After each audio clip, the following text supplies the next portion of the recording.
మానవ సమాజ పురోగతికి హేతుబద్ధత, జ్ఞానం, సత్యం, స్వేచ్ఛ, నీతి ముఖ్య అంశాలు. వీటిని ఆధారంగా చేసుకుంటూ భారత కాలమానం ప్రకారం ప్రతి ఆదివారం రాత్రి 9:30 గంటలకు టోరీ హ్యూమనిస్ట్ అవర్లో సమకాలీన సామాజిక అంశాలను, సాహిత్య, సాంస్కృతిక అంశాలను మానవవాద కోణంలో చర్చించుకుందాం. రండి, మీ సంశయాలను, మీ అభిప్రాయాలను మాతో పాటు పంచుకోండి. హలో, తెలుగువారి ఆత్మీయ వారధి టోరీలో హ్యూమనిస్ట్ ఆర్ ప్రోగ్రామ్ కి స్వాగతం. ఈ కార్యక్రమాన్ని south Asian humanist association Saha మరియు బాబు కోగినేని హ్యూమనిస్ట్ అండ్ రాషనలిస్ట్ అరేనా వారి సౌజన్యంతో మీ ముందుకు తీసుకొస్తోంది ఆర్జే సబీహా. ఆడియన్స్, మీరు కూడా మాతో పాటు ఈ కార్యక్రమంలో పార్టిసిపేట్ చేసి మీ ఆన్సర్స్ ని తెలపాలనుకుంటే టోరీ స్కైప్ ఐడి TORI.LIV-Live1 కి కాల్ లేదా మెసేజ్ చేయగలరు. సో ఈ రోజు మనం మాట్లాడబోయే టాపిక్ పేరు అరబ్స్ వర్సెస్ జ్యూస్. అంటే టైటిల్ బట్టి మీ అందరికీ అర్థమైపోయే ఉంటుంది. ఇజ్రాయెల్ పాలస్తీనా మధ్య ఒక భీకర దాడులు కొనసాగుతున్నాయి. పాలస్తీనాలో హమ్మస్ ఉగ్రవాదులపై ఇజ్రాయెల్ సైన్యం వైమానిక దాడులతో విరుచుపడుతుంది. అటు హమ్మస్ ఉగ్రవాదులు కూడా తీవ్రంగా దానికి రివర్స్ దాడి కూడా చేయడం జరుగుతుందండి. అండ్ ఈ యుద్ధ వాతావరణంలో ఇప్పటికే 122 మంది చనిపోవడం జరిగింది. అండ్ ఇందులో 32 మంది వరకు చిన్న పిల్లలు ఉన్నారు. అండ్ 900 మంది వరకు గాయపడ్డారు. అండ్ ఈ వివాదం పైన దేశ విదేశాల నుండి అందరూ చాలా షాకింగ్ గా చూస్తున్నారు. సో దీని గురించి మరిన్ని విషయాలు తెలపడానికి మన గెస్ట్ ఇద్దరు జాయిన్ అయ్యారు. ముందుగా సైన్స్ పాపులరైజర్ శరతేజ సోమిన గారు హైదరాబాద్ నుండి, మరియు బాబు Gokineni admin మానవవాది and humanist cafe అనే షో నిర్వాహకులు విశ్వనాథ్ జయంతి గారు ఇద్దరు జాయిన్ అవుతున్నారండి. వెల్కమ్ అండి, నమస్తే and thanks for joining us today. Thank you Sabiya. Yes, and Vishwanath గారు కాసేపట్లో జాయిన్ అవుతున్నారు. అంటే ముందుగా అంటే శరత్ గారు, నేను మీతో స్టార్ట్ చేద్దాం అనుకుంటున్నాను. మనం చాలా వరల్డ్ వార్స్ చూసాము. దాని తర్వాత మనకు ఐక్యరాజ్య సమితి ఫామ్ అయ్యి ఈ వరల్డ్ వార్స్ ఆపాలి, పీస్ ఉండాలి అని చెప్పి చేయడం. కానీ ఇప్పుడు ఇది చూస్తుంటే అంటే 2021లో మనకి కరోనా అని మన బాధలో మనం ఉంటే, ఇంకోవైపు ఏమో ల్యాండ్ కోసం ఒకరినొకరు చంపుకుంటున్నారండి. అంటే దీని మీద మీ స్పందన? సోషల్ మీడియాలో కూడా చాలా చోట్ల 2-sided opinions, 2 supportive pages and supporters కూడా ఉండడం. సో ఇందులో ఎంత నిజం ఉంది? అండ్ అసలు ఈ వార్స్ కి రీజన్ ఏముంది అంటారు?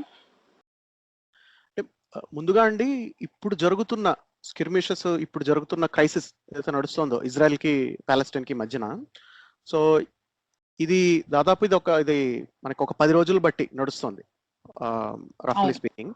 దీనికి కొంత అంటే మనం ఇక్కడ చూడవలసింది ఏంటంటేనండి, ఈ పాలెస్టైన్ ప్రస్తుతం స్టేట్ ఆఫ్ పాలెస్టైన్ అంటాం కదా, అంటే ఇది UN recognised state of Palestine. ఇది మీకు చూసుకుంటే కనుక ఇందులో 2 ఏరియాలు ఉన్నాయి దీంట్లో. ఒకదాన్ని వెస్ట్ బ్యాంక్ అంటారు, అది అంటే ఇజ్రాయెల్ వైపు నుంచి చూస్తే ఈస్ట్ ఉంటుంది, అది వెస్ట్ ఆఫ్ జార్డన్ రివర్ అనమాట, అందుకని దాన్ని వెస్ట్ బ్యాంక్ అంటారు దాన్ని. ఇంకొకటి గాజా స్ట్రిప్ అంటారు. ఈ గాజా స్ట్రిప్ ఏంటంటే ఇది మెడిటేరియన్ సీ ఉంది కదా, మెడిటేరియన్ సముద్రం, సో దానికి ఆనుకుని ఉంటుంది గాజా స్ట్రిప్. సో ఈ గాజా స్ట్రిప్ కి, గాజాకి అలాగే వెస్ట్ బ్యాంక్ కి మధ్యలో స్టేట్ ఆఫ్ ఇజ్రాయెల్ ఉంటుంది అనమాట. సో ఇప్పుడు ఏమవుతుంది అంటేనండి, ఇప్పుడు మనకి ఇప్పుడు జరుగుతున్న స్కిర్మిషెస్, జరుగుతున్న క్రైసిస్ ఏంటంటే మనకి 2 కనబడుతున్నాయి. ఒకటి, there are rockets being fired, అంటే ఎయిర్ స్ట్రైక్స్ జరుగుతున్నాయి కదా, ఇజ్రాయెల్ ఆర్మీ ఎయిర్ స్ట్రైక్స్ చేయడం, అలాగే అవతల పక్క నుంచి రాకెట్స్ రావడం, ఇవి జరుగుతున్నాయి కదా. ఈ రాకెట్స్ స్కిర్మిష్ ఇది గాజా స్ట్రిప్ జరుగుతుంది. అంటే ఈ గాజా స్ట్రిప్ అనేది ఇది ప్రస్తుతం హమాస్ అన్న ఒక ఆర్గనైజేషన్ దాని కంట్రోల్లో ఉంది. సో ఈ హమాస్ ఏంటంటే ఇది కొన్ని దేశాలు దీన్ని టెర్రరిస్ట్ యూనిట్ గా రికగ్నైజ్ చేసాయి. కానీ ఈ హమాస్ కి పొలిటికల్ అవుట్ఫిట్ కూడా ఉంది at the same time. So ఈ హమాస్ ఏంటంటే వీళ్ళు కానీ దే అడ్వకేట్, వీళ్ళంతా బాగా మిలిటెంట్, వైలెంట్ రెవల్యూషనరీస్ అనమాట వీళ్ళు, హమాస్ గ్రూప్ వాళ్ళు. సో ఈ హమాస్ వాళ్ళు రాకెట్స్ వేయడం ఇజ్రాయెల్ సైడ్ కి, అలాగే ఇజ్రాయెల్ ఏమో వీళ్ళు 10 రాకెట్లు వేస్తే వాళ్ళకు 30 వేసి ఇజ్రాయెల్ వాళ్ళు రెస్పాండ్ అవడం. సో ఇది జరుగుతుంది. అంటే మనకు అపార్ట్మెంట్ బిల్డింగ్ ఒకటి కూలిపోయినట్టు మనకి వీడియోలు చూసాం కదా, చాలా పాపులర్, వైరల్ అయ్యాయి. అది యాక్చువల్ గా అది గాజా స్ట్రిప్ లో ఉన్న అపార్ట్మెంట్ కాంప్లెక్స్ అన్నమాట జరిగింది. సో హమాస్ స్ట్రిప్ మీద ఇది అంటే సారీ, గాజా స్ట్రిప్ మీద, గాజా ఏరియాలో ఈ మిలిటరీ ఆపరేషన్ జరుగుతుంది అనమాట. ఇజ్రాయెల్ మిలిటరీ ట్రూప్స్ ఏమో ఇప్పుడు గ్రౌండ్ అంటే గాజా బార్డర్ దాటి గాజాలోకి వెళ్ళి ఇప్పుడు వాళ్ళు అక్కడ ఆన్ గ్రౌండ్ ఆపరేషన్స్ చేయడం అని చేస్తున్నారు. ఇప్పుడు మనకి లేటెస్ట్ డెవలప్ అవుతున్న న్యూస్ లో. ఇది కాక వెస్ట్ బ్యాంక్ లో ఏమవుతుందంటే, వెస్ట్ బ్యాంక్ లో ప్రొటెస్ట్లు ఏవైతే జరుగుతున్నాయో, అలాగే ఇజ్రాయెల్ స్టేట్ లో, అలాగే ఇజ్రాయెల్ గవర్నమెంట్ కంట్రోల్ చేస్తున్న టెరిటరీస్ ఏవైతే ఉన్నాయో వెస్ట్ బ్యాంక్ లో, కొన్ని దాన్ని 3 ఏరియాలకి డివైడ్ చేస్తారనమాట. Area 1 areas, area B, area C అని చెప్పి 3 ఉంటాయి. సో వీటిలో కొన్ని I think area B and C అవి ఏరియా బిలో ఇజ్రాయెల్ సెక్యూరిటీ ఇస్తుంది, Palestine state of Palestine govern చేస్తుంది. ఏరియా సి ని ఇజ్రాయెల్ గవర్న్ చేస్తుంది అనమాట. సో సో ఈ ఏరియాలో అంటే ఎక్కడైతే ఇజ్రాయెల్ గవర్న్ చేస్తుందో అక్కడ ఆ ఏరియాల్లో కొన్ని చోట్ల ప్రొటెస్టులు జరగడం, ఆ ప్రొటెస్ట్ని అణిచివేసే రకంగా ఇజ్రాయెల్ ఫోర్సెస్, పోలీస్ ఫోర్సెస్ కానీ ఇజ్రాయెల్ పోలీస్ ఫోర్సెస్ ఎక్కువగా వెళ్ళడం అనేది జరుగుతుంది. సో ఇలా 2 చోట్ల జరుగుతుంది అనమాట. ఇక్కడ ఏంటంటే ఈ వెస్ట్ బ్యాంక్ లో జరగడం అనేది ఎప్పుడు జరుగుతూనే ఉంటుంది. అంటే ఏదో ఒక అంటే అక్కడ అది కొంత పొలిటికల్ హాట్ బెడ్ అండి. అంటే ఇజ్రాయెల్ అలాగే స్టేట్ ఆఫ్ ప్యాలెస్టైన్ లో ఈ వెస్ట్ బ్యాంక్ ఏరియాలో ఉన్న ఇజ్రాయెల్ గవర్నడ్ ఏరియాస్ లో కానీ. సో వీళ్ళు ఏంటంటే ఇప్పుడు మీరు అంటే ఎట్లాంటి చిన్న చిన్న వాటికి కూడా గొడవలు అవుతాయండి చెప్పాలంటే, మీరు జస్ట్ రీసెంట్ గా జరిగిన ఈవెంట్స్ అని చూస్తే కనుక జస్ట్ ఏప్రిల్ నెలలో మనకి రమదాన్ మంత్ స్టార్ట్ అయిన తర్వాత చూస్తే కనుక ఒక చోట ఎక్కడో ప్రెసిడెంట్ మాట్లాడుతున్నాడని చెప్పని ఒక మాస్క్ దగ్గర వాళ్ళు లౌడ్ స్పీకర్స్ కట్ చేయడం ఇలాంటివి చేశారనమాట. అంటే సో దట్ ఈ లౌడ్ స్పీకర్ నుంచి ఈ నమాజ్ వచ్చేది డ్రౌన్ చేసేకుండా ఉండడానికి, ఇది ప్రెసిడెంట్ స్పీచ్ కన్నా గట్టిగా ఉండకుండా ఉండడానికి. సో దాని తర్వాత ఏమో ప్రొటెస్ట్లు. అలాగే మీరు చూస్తే ఈ ప్యాలెస్టీనియన్స్, అక్కడ ఉన్న ప్యాలెస్టీనియన్స్ కి అలాగే జూయిష్ ఎవరైతే ఆర్థడాక్స్ జూయిష్ వాళ్ళు ఉంటారో వాళ్ళకి మధ్యన పడకపోవడం, వాళ్ళకి వీళ్ళకి మధ్యన ఏవైతే నలుగుతుందో ఇష్యూస్ కింద ప్రెజుడిషియల్ ఇష్యూస్, పొలిటికల్ ఇష్యూస్ ఇవి ఉన్నాయో, ఇవి చిలికి చాలా పెద్దగా ఫ్లేరప్ అయిపోవడానికి చాలా హాట్ బెడ్ గా ఉందన్నమాట వెస్ట్ బ్యాంక్ లో కొన్ని ప్రాంతాల్లో. అలాగే సందర్భం బట్టి కూడా ఇప్పుడు ఒక ప్రాపర్టీ డిస్ప్యూట్ బట్టి కి యాక్చువల్ గా సుప్రీం కోర్ట్ జడ్జిమెంట్ ఒకటి పెండింగ్ ఉంది ఇజ్రాయెల్లో. If you look at it, ఆ ప్రాపర్టీ డిస్ప్యూట్ లో ఏంటంటే ఒక ప్రాపర్టీలో ఉంటున్న ప్యాలెస్టీనియన్స్ ని ఎవిక్ట్ చేసేయాలన్నది కేసు అనమాట అది. సో లోవర్ కోర్ట్స్ ఎవిక్ట్ చేసేమని ఇచ్చే ఆర్డర్, ఇప్పుడు సుప్రీం కోర్ట్ ఆర్డర్ పెండింగ్ ఉంది దాని జడ్జిమెంట్. సో ఆ పెండింగ్ టైంలో జరుగుతున్న కొన్ని ఉన్నాయి. సో ఇప్పుడు ఈ గొడవలు జరుగుతున్నందుకు ఈ సుప్రీం కోర్ట్ ఏం చేసిందంటే 30 days పోస్ట్పోన్ చేసింది జడ్జిమెంట్ ఇవ్వకుండా, ఎందుకంటే ఈయన టెన్షన్స్ ఉన్నాయి కాబట్టి. సో ఇదేంటంటే ఈ కొన్ని ఏరియాస్ ఇక్కడ ఈ వెస్ట్ బ్యాంక్ లో ఉన్న చోట కూడా చాలా కొన్ని హాట్ బెడ్ టైప్ పొలిటికల్ గా కొంచెం సెన్సిటివ్ గా ఉన్న ఏరియాస్ అనమాట. అంటే ఒక చిన్న గొడవ అనేది పెద్ద రయాట్ గా అయిపోవడం, ఆ ఇజ్రాయెల్ ఫోర్సెస్ రావడం, పోలీస్ ఫోర్సెస్. సో ఇదంతా ఈ జరగడం అనేది వెస్ట్ బ్యాంక్ లో జరుగుతూనే ఉంటుంది అడపదడపగా. ఇప్పుడు ఏంటంటే ఈ రమదాన్ మంత్ స్టార్ట్ అయిన తర్వాత బ్యాక్ డ్రాప్ నుంచి ఇప్పటి వరకు జరుగుతున్న దాంట్లో కొంత ఈ మిలిటరీ కాన్ఫ్లిక్ట్ కూడా స్టార్ట్ అయింది గాజా స్ట్రిప్ లో. సో అది కూడా వచ్చింది. సో ఇప్పుడు మనం కనుక దీని హ్యూమన్ లాసెస్ చూసుకుంటే, అంటే ఎంతమంది మనుషులు దీనివల్ల ఎఫెక్ట్ అయ్యారు, ఎంతమంది చనిపోయారు, ఇవి చూసుకుంటే కనుక మనకి ఇజ్రాయెల్ సైడ్ చూస్తే కనుక 9 మంది చనిపోవడం జరిగింది. ఆ 9 మందిలో ఒక భారతీయ సంస్కృతికి చెందిన వాళ్ళు కూడా ఉన్నారు, ఒక ఇండియన్ కూడా ఉన్నాడు యాక్చువల్గా. సో అది కాక 500 పైచిలకు మంది గాయాల బారిన పడడం జరిగింది. అలాగే 20 దగ్గర 20 మంది పోలీసులు గాయపడడం జరిగింది. ఒక సైనికుడు చనిపోవడం జరిగింది, ఒక సోల్జర్. కానీ మీరు గాజా స్ట్రిప్ సైడ్ చూసారనుకోండి, దాదాపు ఒక 180 వరకు సివిలియన్స్, మిలిటెంట్స్ కలిపి, అంటే హమాస్ వాళ్ళు అలాగే అది కాక మామూలు సివిలియన్స్ కలిపి 170 పైన చనిపోవడం జరిగింది. 1200 పైన గాయాల బారిపడడం జరిగింది అనమాట. సో వెస్ట్ బ్యాంక్ లో చూసుకుంటే కనుక 500 పైచిలకు ప్యాలెస్టీనియన్స్ గాయాల పడడం జరిగింది. ఇది దాదాపు ఒక 15 పైన ప్యాలెస్టీనియన్స్ చనిపోవడం జరిగింది. సో మీరు టాలీ వేస్తే కనుక ఎటు సైడ్ ఎక్కువ లాసెస్ ఉన్నాయో మనకు కనబడుతుంది క్లియర్ గా. రైట్, అంటే గాజా స్ట్రిప్ లో చనిపోవడం ఎక్కువ జరిగింది ఈ రాకెట్స్ వీటి వల్ల. అలాగే ఇప్పుడు ప్రొటెస్ట్ని అణిచివేయడం కోసం అని చెప్పి ఏవైతే ఫోర్స్ ని ప్రయోగించారో దాని వల్ల చనిపోవడం జరిగింది వెస్ట్ బ్యాంక్ లో, ప్యాలెస్టీనియన్స్ చనిపోవడం జరిగింది. సో అంటే ఇప్పుడు అంటే మీరు చూసుకుంటే కనుక ఖచ్చితంగా ఇక్కడ ఎప్పుడు కాన్ఫ్లిక్ట్ వచ్చినా, అంటే ఎప్పుడు ఆర్మ్డ్ స్ట్రగుల్ వచ్చినా అంటే వెపన్స్ వాడడమో లేకపోతే మిలిటరీని దింపడం ఇట్లాంటివి జరిగినప్పుడు ఇజ్రాయెల్ చాలా ఎక్కువ డ్యామేజ్ అనేది చేస్తుంది న్యాచురల్లీ. ఎందుకంటే ఇజ్రాయెల్ ప్రపంచంలో చాలా అడ్వాన్స్డ్ టెక్నాలజికల్ కంట్రీస్ లో ఒకటి. సో ఇజ్రాయెల్లో చాలా చాలా ఎక్కువ అమౌంట్ ఆఫ్ మిలిటరీ టెక్నాలజీ కాకుండా ఇన్ జనరల్ మామూలు టెక్నాలజీ కూడా ఇజ్రాయెల్ చాలా one of the advanced countries ఆ పరంగా చూసుకుంటే కనుక. ప్రపంచవ్యాప్తంగా చూస్తే స్పెసిఫిక్ గా మిలిటరీ ఆపరేషన్స్ మిలిటరీ ఎక్విప్మెంట్ చూసుకుంటే కనుక చాలా దేశాలకు ఇజ్రాయెల్ మిలిటరీ ఎక్విప్మెంట్ సప్లై చేస్తుంది. అంటే చాలా మంది ఇజ్రాయెల్ దగ్గర కొనుక్కుంటారు. ఇండియా కూడా కొనుక్కుంటుంది. అలాగే ఇజ్రాయెల్ కి ఇండియాకి మధ్యన మిలిటరీ సంబంధాలు ఉన్నాయి. అక్కడ మొసాద్ వాళ్ళు కానీ లేకపోతే ఇజ్రాయెల్ మిలిటరీ వాళ్ళు కానీ ఇండియన్ మిలిటరీకి అంటే ఇండియన్ ఆర్మ్డ్ ఫోర్సెస్ కి అలాగే ఇండియన్ స్పై ఏజెన్సీస్ కి వీళ్ళకి మధ్యన ట్రైనింగ్ నడుస్తుంటుంది. వీళ్ళకి మధ్యన సత్సంబంధాలు ఉంటాయి. అంటే డిప్లొమాటిక్ రిలేషన్స్ వైజ్ కాకుండా మిలిటరీ రిలేషన్స్ కూడా ఇజ్రాయెల్ తో ఇండియాకు ఉంది. చూసుకుంటే ఇండియాకి మాత్రమే కాదు చాలా దేశాలకు ఉంది. హలో, ఫోన్ టాపింగ్ లాంటి ఇష్యూస్ బయటకు వచ్చినప్పుడు యాక్చువల్ గా మనకి వార్తల్లో వినిపిస్తూ ఉంటుంది. దానికి సంబంధించిన ఎక్విప్మెంట్ ఎక్కడి నుంచి తెచ్చారు అంటే ఇజ్రాయెల్ నుంచి తెచ్చారని చెప్పి మనకి ఆల్రెడీ మనకి న్యూస్ లో వచ్చింది. సో వాళ్ళ దగ్గర ఉన్న అడ్వాన్స్డ్ టెక్నాలజీ ఏదైతే ఉందో అది ఫోన్ ట్యాపింగ్ విషయంలో మనకు కనిపించింది. అట్లనే మిలిటరీకి ట్రైనింగ్ కూడా 2-3 సార్లు అంటే ఒక దేశానికి ఇంకో దేశానికి కంబైన్డ్ సెషన్స్ జరుగుతూ ఉంటాయి కదా. యుఎస్ తోటి మనకి నౌకాయానంతో వాళ్ళు మన నౌకాయానం తిరిగి వాళ్ళతో పాటు ట్రైనింగ్ చేసినట్టుగా ఇజ్రాయెల్ తో మన మిలిటరీస్ జరిగింది. చాలా సార్లు జరిగింది. అట్లానే మన ఇండియన్ గవర్నమెంట్ కంటిన్యూ చేస్తా ఉంది దాన్ని, ఆ ట్రైనింగ్ ప్రోగ్రామ్స్ ని ఆల్రెడీ. సో మామూలుగా అంటే ఇప్పటి వరకు మనం చెప్పండి విశ్వనాథ్ గారు. హలో హలో విశ్వనాథ్ గారు, ఎక్కడ జీనోసైడ్ జరుగుతుంది, ఎంతమంది చనిపోతున్నారు అనే విషయాన్ని మనం ఒకసారి చూసుకుంటే ఎక్కువ నష్టం నిజానికి పాలెస్టీన్ వైపే ఉంటుంది.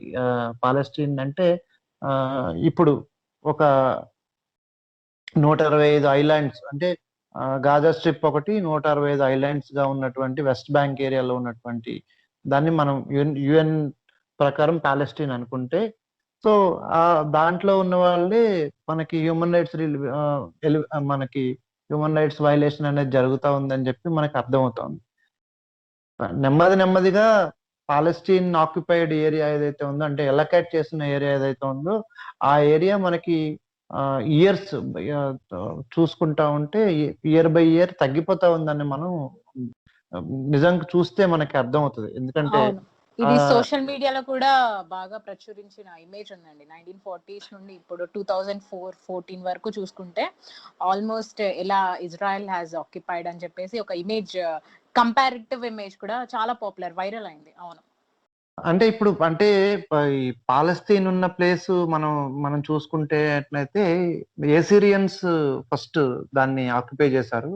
దాని తర్వాత 8th century BC అంటే దానికన్నా ముందు, తర్వాత బాబిలోనియన్స్, దాని తర్వాత అంటే పాలస్తీనియన్స్ ఎప్పుడు వాళ్ళ కంట్రీ మీద అక్కడ ఉండే లోకల్ పీపుల్ ఎవరైతే ఉన్నారో వాళ్ళకి ఎప్పుడు ఇప్పటి వరకు కంప్లీట్ గవర్నెన్స్ రాలేదు నిజంగా చెప్పాలంటే ఈ రోజు వరకు. అండ్ ఇంత ప్రొలాంగ్డ్ ఫైట్ ఇండిపెండెన్స్ కోసం, అంటే ఇప్పుడు ఇండిపెండెన్స్ అని అంటారా లేదా అనేది ఇంకొక వాదన. కాకపోతే ఏంటంటే డిబేట్ ఉందండి. ఇప్పుడు ఆ విషయం తీసుకొస్తే మనకి శ్రీలంక ఇష్యూ, కాశ్మీర్ ఇష్యూ, అట్లానే హాంకాంగ్, తర్వాత అలాగే చైనా నుంచి విడిపోదాం అనుకున్నటువంటి తైవాన్, ఇట్లా చాలా కంట్రీస్ ఉన్నాయి సెపరేట్ గా ఉండాలి అనుకుని. కానీ పాలస్తీన్ చాలా డిఫరెంట్ యాక్చువల్ గా. ఎందుకు డిఫరెంట్ అంటే పాలస్తీన్ ఉన్న ఏరియా, ఇజ్రాయెల్ పాలస్తీన్లు ఉన్న ఏరియాలో మనకి నేషనల్ లాంగ్వేజ్ అంటే అఫీషియల్ లాంగ్వేజ్ హీబ్రూ యాక్చువల్ గా. ఈ హీబ్రూ మనకి బైబుల్ రాసిన భాష కూడా హీబ్రూనే మనం అర్థం చేసుకుంటే. సో మీకు అక్కడ నజరేత్ అనే ప్లేస్ ఒకటి కనబడతా ఉంటుంది. అంటే కల్చరల్ గా క్రిస్టియానిటీకి చాలా దగ్గరగా ఉన్నట్టుగా మనకు కనిపిస్తుంది యాక్చువల్‌గా. నజరేత్ అంటే మీకు మనకు తెలుసు కదా! జీసస్ క్రైస్ట్ ని కింగ్ ఆఫ్ నజరేత్ అంటారు. Nazareth. Yes, yes. King of Nazareth అంటారు. సో, జీసస్ క్రైస్ట్ అంటే జీసస్ క్రైస్ట్ ఒక ఫిక్షనల్ క్యారెక్టర్ అని నేను ఖచ్చితంగా నమ్ముతాను. కానీ నమ్మకుండా ఉండేవాళ్ళు ఏమనుకుంటారంటే అది ఫిక్షన్ క్యారెక్టర్ కాదు. అది పరిపాలించిన ప్లేస్. నజరేత్ పరిపాలించిన ప్లేస్. మీరు చూడండి ఒకసారి మన ఇండియాకి కూడా దీన్ని రిలేట్ చేసుకోవచ్చు. ఆహ్, జీసస్ క్రైస్ట్ పుట్టిన ప్లేసు, ఇక్కడి నుంచి ఇక్కడికి ట్రావెల్ అయ్యాడు.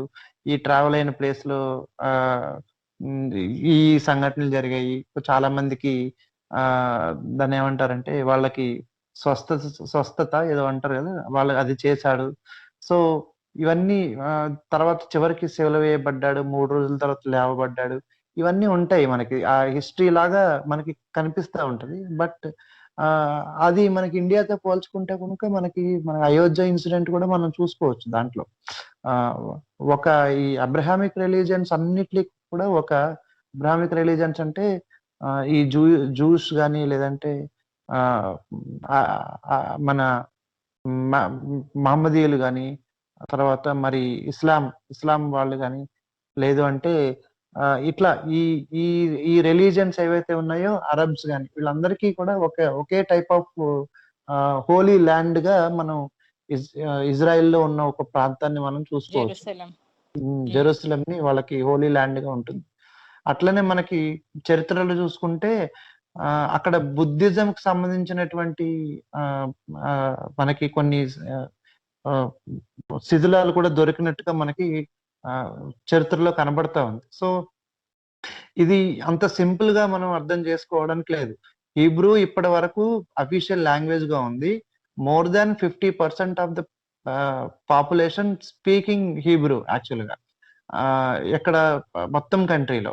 అట్లనే ఇప్పుడు ఎవరైతే పాలస్టీనియన్స్ ఎవరైతే ఉన్నారో వాళ్ళు స్వాతంత్రం కోరుకుంటున్నారో వాళ్ళ 165 టెరిటరీస్ అది యూఎన్ చోట ఇవ్వబడిన టెరిటరీస్ గాజా. ఇందులో ఈ చాలా చిన్న ప్లేస్ యాక్చువల్‌గా అందులో ఉన్న దాంట్లో. ఆ చిన్న ప్లేసు ఆహ్, లో మాత్రమే ఈ అరేబియన్ లాంగ్వేజ్ మాట్లాడుతా ఉంటారు. సో, 165 ఐలాండ్స్ ఏవైతే ఉన్నాయో అవి నిజంగా సముద్రంలో ఉన్న ఐలాండ్స్ కాదు యాక్చువల్‌గా. ఇట్స్ సరౌండెడ్ బై ఇంకొక అంటే వేరే కంట్రీ. మీకు చాలా గమ్మత్తుగా ఉంటుంది. ఆహ్, పాలస్తీన్ చుట్టూ ఒక డాట్ ఉంటే ఒక డాట్స్‌గా 165 డాట్స్ ఉంటాయి. వాటిలి చుట్టూ ఇజ్రాయెల్ ల్యాండ్ ఉంటుందన్నమాట. సో, వాళ్ళకి ఎలాంటి బయటికి వెళ్ళే ఆప్షనే లేదు. ఈ టైంలో అక్కడ పాలస్తీనియా కల్చర్ గాని, పాలస్తీనియన్స్ గాని ఉండకూడదనుకుని ఎవాక్యుయేషన్ జరుగుతా ఉంది. గత 6, 7 డెకేడ్స్ నుంచయితే ఇది చాలా స్పీడప్ అయింది. అండ్ ఇప్పుడు సిట్యుయేషన్ కూడా చాలా అంటే ఆర్మ్డ్ రివల్యూషన్ వరకు కూడా వెళ్ళేటటువంటి సిట్యుయేషన్ అక్కడ క్రియేట్ అయింది. మనం ఇప్పుడు అదే గాజా స్ట్రిప్‌లో చూస్తున్నాం యాక్చువల్‌గా. వెస్ట్ బ్యాంక్‌లో ప్రొటెస్ట్‌లు జరగడం, తర్వాత దాన్ని ఆహ్, యూఎన్ వాళ్ళందరూ యూఎన్ చుట్టూ ఉన్న ఫోర్సెస్ అవన్నీ కూడా దాన్ని మానిటర్ చేయడం ఇవన్నీ జరుగుతుంది. కానీ మనకి గాజా స్ట్రిప్‌లో మనకు చూసుకున్నట్లయితే అది సముద్రం పక్కనే ఉంటుందది. మెడిటేరియన్ సీ అనమాట. సో, ఆ గాజా స్ట్రిప్‌లో ఉన్న ఏరియాలో అయితే మిలిటెంట్ యాక్టివిటీకి దగ్గరగా ఉన్న యాక్టివిటీ జరుగుతా ఉంది. సో, అది ప్రపంచానికి ప్రమాదమా కాదా అనేది ముందు మనకు తెలుస్తా ఉంటది. కాపోతే అక్కడ మాత్రం ప్రతిరోజు కూడా ఏదో ఒక ఇన్సిడెంట్ దాంతో జరిగినటువంటి జీనోసైడ్ ఖచ్చితంగా జరుగుతా ఉందని చెప్పి మనం అర్థం చేసుకోవాలి. సో, ఈ ఇంకా మీరు ఇంకొకటిసారి మనం ఈ కింగ్ ఆఫ్ నజరత్ గురించి ఇందాక మాట్లాడుకున్నాం గదా! హీబ్రూలో నజరేత్ అంటే మనకి అంటే మన ఇండియన్స్ కూడా ఇప్పుడు పాలస్తీనాలో గనక ఈ ఇది ఇది ప్రొటెస్ట్‌లు అట్లాంటివి జరిగినప్పుడు మనకి ఇండియాలో కూడా కాశ్మీర్‌లో పాలస్తీనాకి పాజిటివ్‌గా అంటే పాలస్తీన్‌కి సెపరేట్ ల్యాండ్ కావాలి అనుకునే వాళ్ళు కాశ్మీర్‌లో కూడా మనకి pro Palestine anti Israel slogans జరుగుతా ఉంటాయి అక్కడ కాశ్మీర్‌లో కూడా జనరల్‌గా. అది మీడియాలో కూడా రెగ్యులర్‌గా రిపోర్ట్ చేస్తూ ఉంటారు. అండ్ మన మిలిటరీ ఎవరైతే ఉన్నారో వాళ్ళు దాన్ని వాటిల్ని కంట్రోల్ చేయడానికి ట్రై చేస్తూ ఉంటారు. నెక్స్ట్ కెనడాలో కూడా మనకి చాలా ప్రొటెస్ట్‌లు జరుగుతా ఉంటాయి. పాలస్తీన్‌కి ప్రోగా.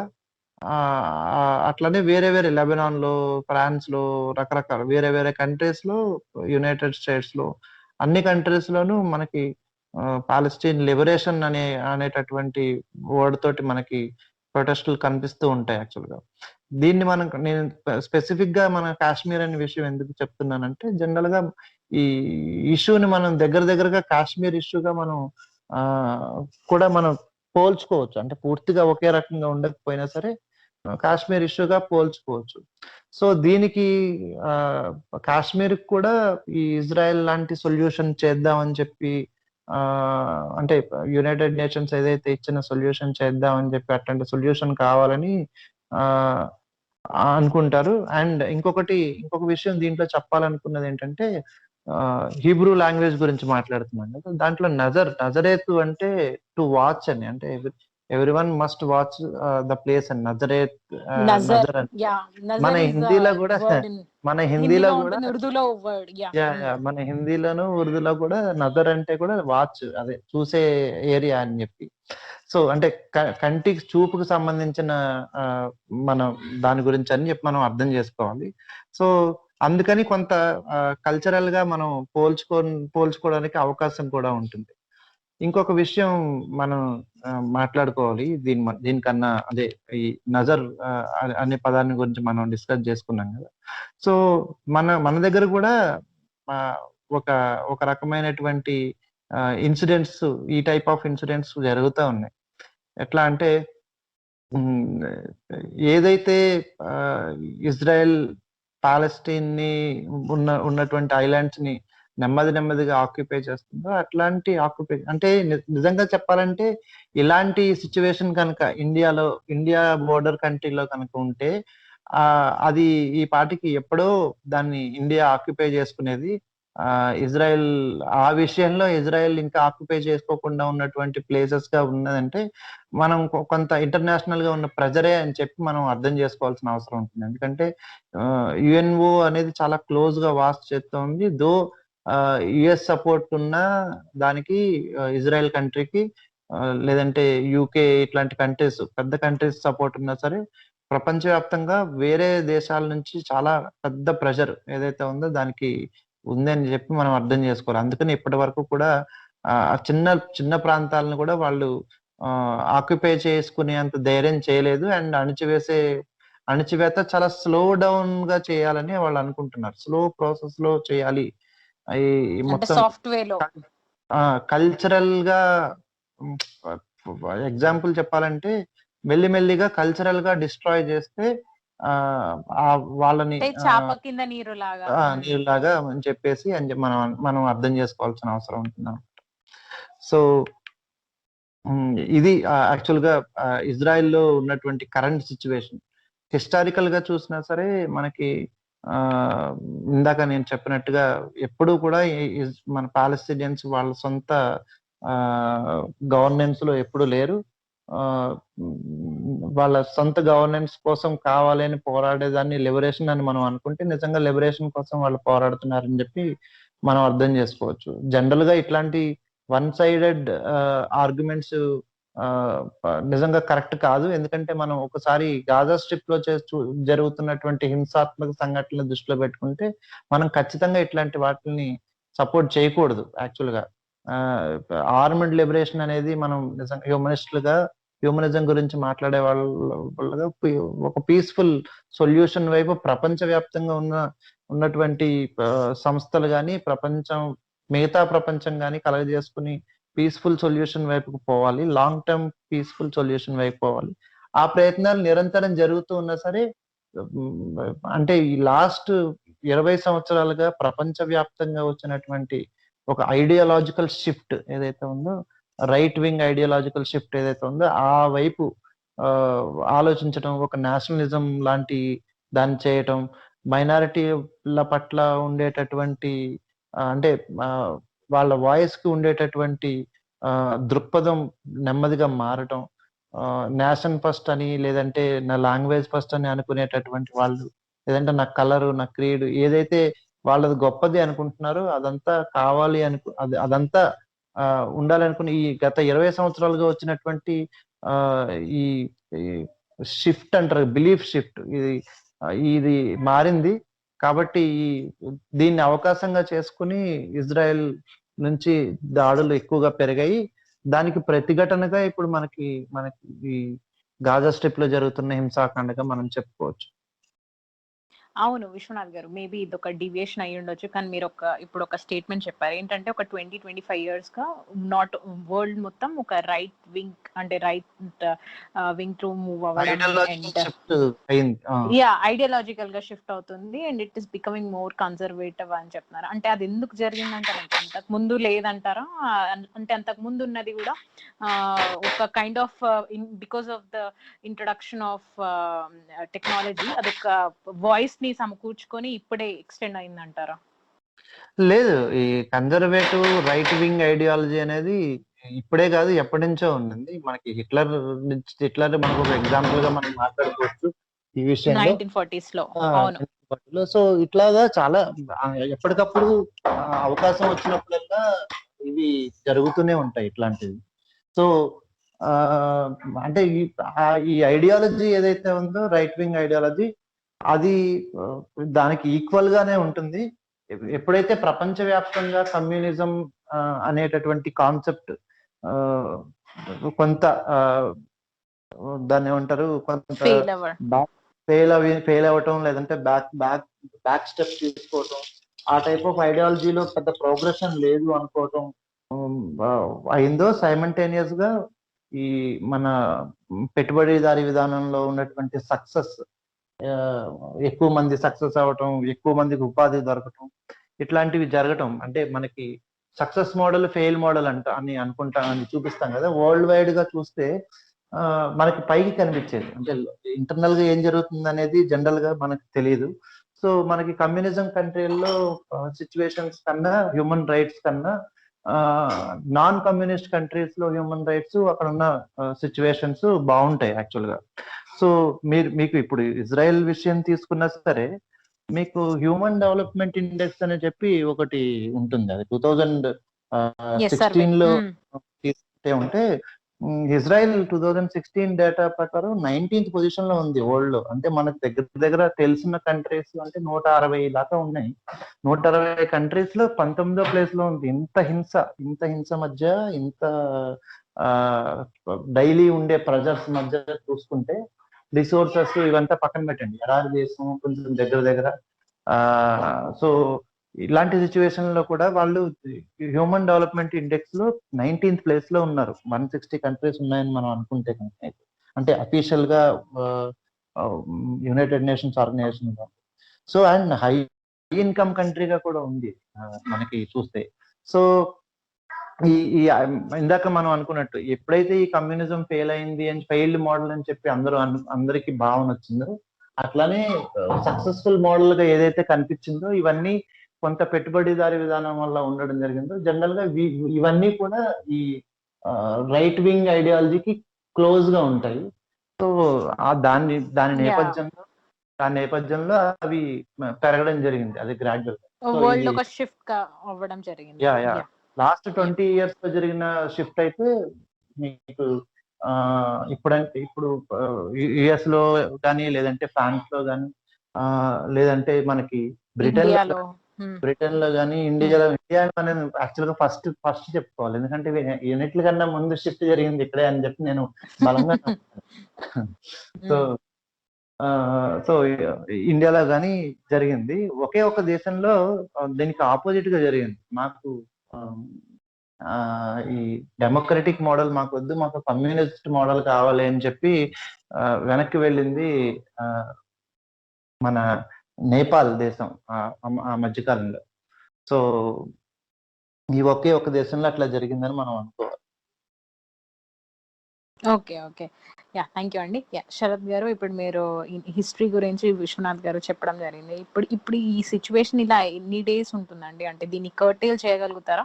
ఏదైనా ఎక్స్టర్నల్ ప్రెషర్ వల్ల ఈ వైలెన్స్ ఎప్పుడు అని ఆగుతుందని ఏమైనా ఐడియా ఉందా మీకు? ఇప్పుడు మనకి ఈ Israel and Palestine, state of Palestine areas, అంటే యుఎన్ రికగ్నైజ్డ్ బార్డర్, దాంట్లో ఉన్న ఇందాక మనం అనుకున్నాం ఏరియా ABC, వీటిలో చూసుకుంటే కనుక అలాగే గాజా స్ట్రిప్ కూడా చూసుకుంటే మనకి రెండు కనపడతాయి, రెండు విషయాలు అంటే రెండు రకాల డెవలప్మెంట్స్ మనకు కనపడుతున్నాయండి.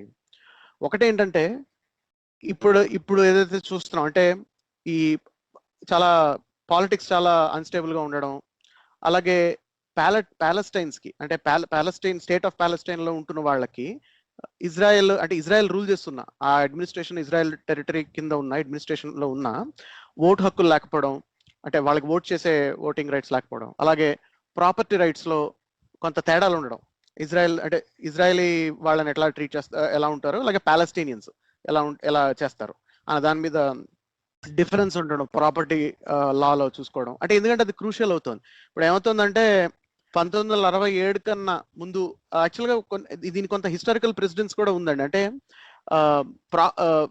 ఇజ్రాయెల్ యాక్చువల్గా అంటే వెస్ట్ బ్యాంక్ ఏరియాని ఇజ్రాయెల్ యాక్చువల్గా చేజిక్కించుకుందండి కొన్నాళ్ళ తర్వాత. దాని తర్వాత మళ్ళీ అది పోవడం జరిగింది, జార్డన్ కంట్రోల్కి వెళ్ళడం జరిగింది, మళ్ళీ అది రావడం జరిగింది ఇజ్రాయెల్కి. సో అందుకని ఏంటంటే ఈ మధ్యలో ఎవరైతే ఇజ్రాయెల్ సెటిలర్స్ ఉన్నారో, ఇజ్రాయెల్ సెటిలర్స్ ల్యాండ్ ఉన్న వాళ్ళు అక్కడి నుంచి ఎవిక్ట్ అయిపోవడం జరిగింది ఈ మధ్యలో ఏరియాలో. సో వాళ్ళు కానీ అలాగే లేకపోతే వాళ్ళు వేరే దేశాలకు వెళ్ళిపోతే మళ్ళీ వాళ్ళు వస్తే 1967 తర్వాత సెటిల్మెంట్స్ అయినప్పుడు, మళ్ళీ జూయిష్ సెటిల్మెంట్స్ వచ్చినప్పుడు వీళ్ళు వస్తే ఆ ల్యాండ్ కనుక ప్యాలెస్టీనియన్స్ ఆక్యుపేషన్ లో ఉంటే, ఆక్యుపేషన్ కాదు వాళ్ళ ఓనర్షిప్ లో ఉంటే కనుక మీరు తిరిగి అది రివర్స్ అయిపోతుంది అలాంటి loss. At the same time అదే తరహా ఫెసిలిటీ అనేది ప్యాలెస్టీనియన్స్ లేకపోవడం. అంటే ఒకప్పుడు ప్యాలెస్టీనియన్స్ వాళ్ళ ఓనర్షిప్ ఉన్న ల్యాండే కనుక ఇజ్రాయెల్ తీసేసుకుని, అంటే డ్యూ టు ఆక్యుపేషన్ తర్వాత మళ్ళీ స్టేట్ ఆఫ్ ప్యాలెస్టైన్ లో మళ్ళీ వచ్చినప్పుడు ఈ ప్యాలెస్టీన్స్ మళ్ళీ రావదలుచుకుంటే వాళ్ళకి ఆ ల్యాండ్ రాకపోవడం, ఇవ్వకపోవడం. అంటే ఇట్లాగా అంటే ప్రాపర్టీ లాలో కూడా తేడాలు ఉండడం, ఇట్లా అంటే లెజిస్లేటివ్ గా డిఫరెన్సెస్ ఉండడం, అంటే ఇజ్రాయలీస్ కి ప్యాలెస్టీనియన్స్ కి మధ్యన తేడా చూపించడం, అలా డిస్క్రిమినేటరీగా ఉండడం అనమాట చట్టం. అలాగే ఇందాక మనం చెప్పుకున్నట్టు ఓటింగ్ రైట్స్ లేకపోవడం. అట్ ద సేమ్ టైం ఇప్పుడు చట్టం మారాలంటే ఏం ఉండాలి, చట్టసభల్లో మనకి ప్రాతినిధ్యం ఉండాలి కదా, అప్పుడు చట్టం మారుతుంది కదా, చట్టాన్ని మార్చుకునే అవకాశం ఉంటుంది కదా. సో అలా కూడా లేకుండా అంటే ఓటింగ్ రైట్స్ లేకపోవడం, ఇలాంటి సమస్యలు ఒకటి. దీంతో తోడుగా ఏంటంటే ఈ నేషనలిజం ఇన్సర్జెన్సీస్. ఇప్పుడు ఏమవుతుందంటేనండి, ఇప్పుడు మనం గుర్తుపెట్టుకోవాల్సిన విషయం ఏంటంటే ఇక్కడ ఈ జాతివాదం అంటాం కదా, నేషనలిజం అని చెప్పని. ఇప్పుడు భారతదేశంలో కూడా ఈ మధ్య గత 10-15 సంవత్సరాల్లో బాగా ఎక్కువ వినబడుతుంది జాతివాద నేషనలిజం. అక్కడికి ఏదో భారతదేశం 10-15 సంవత్సరాల కింద పుట్టినట్టు. కానీ విషయం ఏంటంటే ఇది 19వ శతాబ్దం యూరోప్ లో మొదలైన విషయం అండి. ఇది అంటే 19th సెంచరీ యూరోప్ లో ఏంటంటే అప్పటి ఎంపైర్స్ ఏవైతే ఉండేవో, రాజ్యాలు ఉండేవో, పెద్ద పెద్ద ఎంపైర్స్ ఉండేవో, అక్కడ ఈ ఒకే భాష మాట్లాడే వాళ్ళు, లేకపోతే ఒకే రేస్ కి ఎథనిసిటీ కి సంబంధించిన వాళ్ళు, అంటే ఇట్లాంటి సోషల్ గ్రూప్స్ అనేది మేము ఒక దేశంగా ఏర్పడాలి అన్న నేషన్ స్టేట్ అనే కాన్సెప్ట్ అనేది అప్పుడు మొదలైంది. యాక్చువల్ నిజానికి చెప్తే దాని ముందంతా రాజ్యాలే ఉండేవి, ఎక్కడ చూసినా ప్రపంచం అంతా. దేశాలు అన్నది కాన్సెప్ట్ అప్పుడు మొదలైంది. అది చూసిన తర్వాత దాని నుంచి ఏంటంటే యూరోప్ అంటే ఏంటి, ఇప్పుడు మీకు మెడిటేరియన్ సీకి, సముద్రానికి పైన ఉన్నదంతా యూరోపే కదా. ఇప్పుడు మెడిటేరియన్ సీకి ఈస్ట్ కి సౌత్ కి అప్పట్లో ఒటమన్ ఎంపైర్ ఉండేది. ఇప్పుడు ఏదైతే మనం ఇజ్రాయెల్ అన్నాం, ఇప్పుడు మిడిల్ ఈస్ట్ అన్నాం కదా, excuse me, north Africa, Egypt, అలాగే ఈ సిరియా, జార్డన్, ఈ ఏరియాస్ అన్ని ఉన్నాయి కదా. సో ఇదంతా ఒటమన్ ఎంపైర్ లో ఉండేది భాగంగా. సో ఈ ఒటమన్ ఎంపైర్ లో కూడా మొదలైంది ఈ స్టేట్ ఆఫ్ ప్యాలెస్టైన్ అనేది రావాలన్నట్టు. కానీ అది పెద్ద మూమెంట్ ఏం కాదు ఏమి అప్పటికి. మొదటి ప్రపంచ యుద్ధం తర్వాత ఒటమన్ ఎంపైర్ ఓడిపోయింది మొదటి ప్రపంచ యుద్ధంలో. సో అంటే అవతల సైడ్ ఏమో ఫ్రాన్స్, బ్రిటన్ వీళ్ళు నెగ్గిన వాళ్ళు. సో దాని తర్వాత ఏంటంటే ఇప్పుడున్న ఈ ప్రాంతం అంతా, ఇప్పుడున్న ఈ ఇజ్రాయెల్, అంటే ఇప్పుడున్న ఈ మిడిల్ ఈస్ట్ ప్రాంతం అంతా, అది అందులో స్పెసిఫిక్ గా Israel, Jordan, Egypt, north Africa, ఇదంతా బ్రిటన్ కాలనీస్ అయ్యాయి మొదటి ప్రపంచ యుద్ధం తర్వాత. దాని మిగతా ప్రాంతాలేమో ఫ్రెంచ్ కాలనీస్ అయ్యాయి అనమాట. సో ఎలాగైతే ఇండియా చూడండి, ఇండియాలో కొన్ని బ్రిటన్ కాలనీస్, కొన్ని ఫ్రెంచ్ కాలనీస్ అయ్యాయి కదా ఇండియా ఇండిపెండెన్స్ వచ్చే టైం. అట్లాగే సేమ్ అట్లాగే. సో బ్రిటన్, ఫ్రాన్స్ కలిసి కొన్ని కాలనీస్ ఇట్లాగా తీసుకున్నాయి అనమాట. సో ఇది ఇప్పుడు ఏమైందంటే ఆ టైంలో మీకు మొదలైంది ఈ యూదులందరూ ఇక్కడికి ఇమిగ్రేషన్ రావడం అనేది ఇప్పుడు ప్రజెంట్ ఉన్న ఇజ్రాయెల్ ప్రాంతంలోకి. సో అంతకు ముందు వరకు ఏంటంటే అక్కడ అరబ్స్ ఉండేవాళ్ళు. అరబ్స్ అంటే వాళ్ళందరూ ముస్లిమ్స్ కాదండి అట్ ద సేమ్ టైం. ఇప్పుడు ఎందుకంటే ఇప్పుడు ఎట్లా అయిందంటే అంటే ప్రతి మచ్ ప్యాలెస్టైన్ కాన్ఫ్లిక్ట్ అనేది ఒక ముస్లిం హ్యూమన్ రైట్స్ ఇష్యూ కింద ప్రొజెక్ట్ అవుతుంది. నా ఉద్దేశంలో it's not such useful way of looking at it. ఎందుకంటే మొదటి అంశం ఏంటంటే ఇండియాలో ఎస్పెషల్లీ చాలా మంది అది ముస్లిం రైట్స్ కి రిలేటెడ్ అనుకొని ఒక గ్రూప్ ఏమో ముస్లిమ్స్ కి సపోర్ట్, ఇంకొకటి ఏమో యాంటీ Right. అన్నట్టు అయిపోయింది. ఎస్ అవును. ఇప్పుడు అవును ఇప్పుడు కరెక్ట్. ఈ రోజు డెమోగ్రఫిక్స్ మీరు చూసుకున్నారనుకోండి, అంటే పాలెస్టైన్ అంటే అదే ఈ స్టేట్ ఆఫ్ పాలెస్టైన్ మొత్తం రికగ్నైజ్డ్ ఏరియాస్ అంటే వెస్ట్ బ్యాంక్ ప్లస్ గాజా మొత్తం రెండు చూసుకుంటే కనుక అందులో 80 to 85% ముస్లిమ్స్, మిగతా వాళ్ళందరూ నాన్ ముస్లిమ్స్ పాలెస్టైనియన్స్ లో. సో ఇప్పుడు పాలెస్టైనియన్ హక్కులు ముస్లిం హక్కులు అయితే Indians human rights Hindu human rights అవ్వాలా అంటే డెమోగ్రఫిక్స్ బట్టి చూసుకుంటే it's not. Majority. Yeah, so proportions కూడా అలాగే కనబడుతున్నాయి కదా డెమోగ్రఫిక్ పర్సంటేజ్ కూడా. So it's not so. Yeah. అంటే మానవ హక్కులు ఒక మతం తాలూకు మనుషుల హక్కులు కావు ఎప్పుడు. సో ఇది మనం గుర్తుపెట్టుకోవాలి ఒకటి. దీనికి ప్రెసిడెన్స్ అన్నది అక్కడి నుంచే ఉందని చూసుకోవాలి. ఇప్పుడు మీరు చూస్తే by the end of 19th century అంటే ఒటోమన్ ఎంపైర్ ఉన్న టైంలో అరౌండ్ 1900 టైంలో మీకు చూసుకుంటే కేవలం 4% యూదులు ఉండేవాళ్ళు అరబ్స్ లో. అక్కడ ఉన్న ఆ ప్రాంతంలో ఉన్న అరబ్ ఎథనిసిటీ ఉన్న వాళ్ళలో మిగతా వాళ్ళలో క్రిస్టియన్స్ ఉండేవాళ్ళు, అలాగే ముస్లిమ్స్ కూడా ఉండేవాళ్ళు అనమాట అరబ్స్ లో. సో ఈ ముగ్గురు ఉండేవాళ్ళు అరబ్స్ లో, ముస్లిమ్స్, క్రిస్టియన్స్, జూస్. ఈ ముగ్గురు ఉండేవాళ్ళు. Juice very less number of juice. 4% ఉండేదండి దాదాపుగా. మొదటి ప్రపంచ యుద్ధం Okay. తర్వాత ఎప్పుడైతే బ్రిటన్ కాలనైజ్ అయిందో వాళ్ళకి కొన్ని పొలిటికల్ కమిట్మెంట్స్ ఉన్నాయి. అప్పుడు ఏంటంటే ఈ నేషనలిజం మొదలైనప్పుడు యూదులకు కూడా, యూరోప్ లో ఉన్న జూస్ కూడా మాకు కూడా ఒక ల్యాండ్ కావాలి, మాకు కూడా ఒక నేషన్ కావాలన్నది మొదలైంది. దాన్ని జయానిజం అంటారు. దాన్నే ఇప్పుడు జయానిస్ట్ అంటే అది groups. Maybe because of Hitlers అది అంటే జ్యూస్ ని చేసిన బిహేవియర్ వల్ల అంటారా? కాదండి, దానికన్నా ముందే ఇది 19th century మొదలైన వచ్చిన డెవలప్మెంట్స్ అన్నమాట. మీరు చూడండి, ఇదే 19th century యూరోపియన్ నేషనలిజం అంటే యూరోప్ లో ఏదైతే ఈ జాతివాదం మొదలైందో, జాతివాదం నేషనలిజం మొదలైందో, ఇండియాలో కూడా దాని తర్వాత ఒక 20 సంవత్సరాల తర్వాత ఇక్కడ కూడా మన సావర్కర్, గోల్వాల్కర్ అవే తరహాలో రాశారు వాళ్ళు కూడా. ఇక్కడ కూడా సేమ్ బేసిక్ గా మీకు గోల్వాల్కర్ పుస్తకాలు కనుక, సావర్కర్ హిందుత్వ లేకపోతే ఇండియా ఎలా ఉండాలి అన్న ఐడియాస్ చూస్తే కనుక అది కంప్లీట్ గా 19th century యూరోపియన్ నేషనలిజం అనమాట. ఇప్పుడు ఎట్లాగైతే యూదులు జయోనిస్ట్ అంటే యూదులందరికీ ఓ దేశం లాగా, ఇక్కడ హిందువులందరికీ ఓ దేశం లాగా అదే సేమ్ రాశారు బేసిక్ గా ఇక్కడ రాసింది కూడా. సో ఇప్పుడు మీకు అర్థమవుతుంది కదా, యూదులు ఈ జూయిష్ వాళ్ళతో ఇప్పుడు ఆర్ఎస్ఎస్ వాళ్ళంతా ఎంత స్ట్రాంగ్ గా ఐడెంటిఫై చేసేసుకుంటారు వాళ్ళని చెప్పుకోవడానికి. ఇలాంటి కొన్ని ఉన్నాయన్నమాట ప్రెసిడెంట్స్. సో ఇక్కడ ఇప్పుడు ఈ హిట్లర్ ఫిలాసఫీని కూడా తీసుకున్నారండి. ఇప్పుడు Hitler has on one hand తను జ్యూస్ ని సప్రెస్ చేస్తే, ఇప్పుడు జ్యూస్ ఫిలాసఫీని కూడా, అంటే both of them had the same philosophy అంటారా మీరు?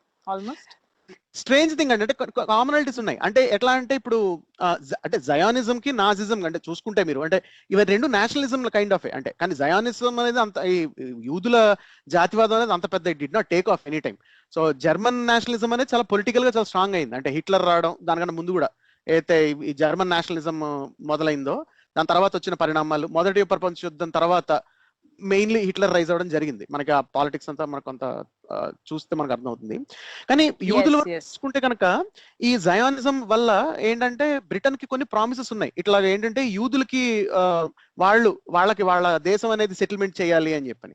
సో ఈ సెటిల్మెంట్ అంటే ఇట్లాంటి పొలిటికల్ అగ్రిమెంట్స్ ఉండడం వల్ల ఈ ఆక్యుపైడ్ ఈ కాలనీ ఉందో, అంటే ఈ అరబ్ ప్రాంతం స్టేట్ ఆఫ్ పాలెస్టైన్ అని పాలెస్టైన్ ల్యాండ్స్ ఉన్నాయో, అక్కడికి మీకు ఈ యూదులు రావడం అనేది జరిగింది బాగా. ఎంతలాగంటే 1938 ప్రాంతానికి, అంటే ఎప్పుడైతే మీకు హిట్లర్ పతాక స్థాయిలో ఉన్నాడో, హిట్లర్ ఎప్పుడైతే యూదుల్ని పెర్సిక్యూషన్ ఇవన్నీ చేస్తున్నాడో, ఆ టైంకి చూసుకుంటే కనుక మీకు ఈ ప్రాంతంలో ఇప్పుడున్న ఇజ్రాయెల్, పాలెస్టైన్ ఈ ప్రాంతంలో ఇంక్లూడింగ్ జార్డన్, ఈజిప్ట్ ఈ ప్రాంతాల్లో చూసుకుంటాడు బ్రిటన్ అడ్మినిస్ట్రేటెడ్ కాలనీస్ చూసుకుంటే రఫ్లీ 40% జూస్ ఉండేవాళ్ళు అప్పుడు. అంటే అంత ఇమిగ్రేషన్ వచ్చింది. అంటే రఫ్లీ 4% నుంచి 40 షేర్ అంత పెరిగింది అన్నమాట. సో యూ అండర్స్టాండ్, అంటే 10 వచ్చి రావడం జరిగింది.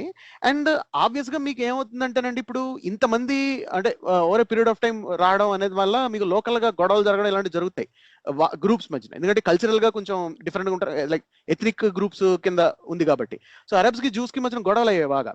ఈ గొడవలు అవన్నీ చూసి బ్రిటన్ ఏం చేసిందంటే అప్పుడు కొంత ఇమిగ్రేషన్ తగ్గించింది. బట్ హైరానికల్ గా ఏంటంటే అదే టైంలో జూస్ కి యాక్చువల్గా ఇమిగ్రేషన్ అవసరం పడింది. ఎందుకంటే అక్కడ జర్మనీలో వాళ్ళకి పరిస్థితి బాగాలేదు కాబట్టి. హిట్లర్ ఎక్కడెక్కడైతే ఆక్యుపై చేశాడో, పోలాండ్ కానీ జర్మనీ కానీ, వేరెవర్ హిట్లర్ వెంట్, అక్కడ మీకు కాన్సన్ట్రేషన్ క్యాంప్స్ పెట్టడం ఇలాంటివన్నీ పతాక స్థాయిలో జరిగాయి ఆ సమయంలో.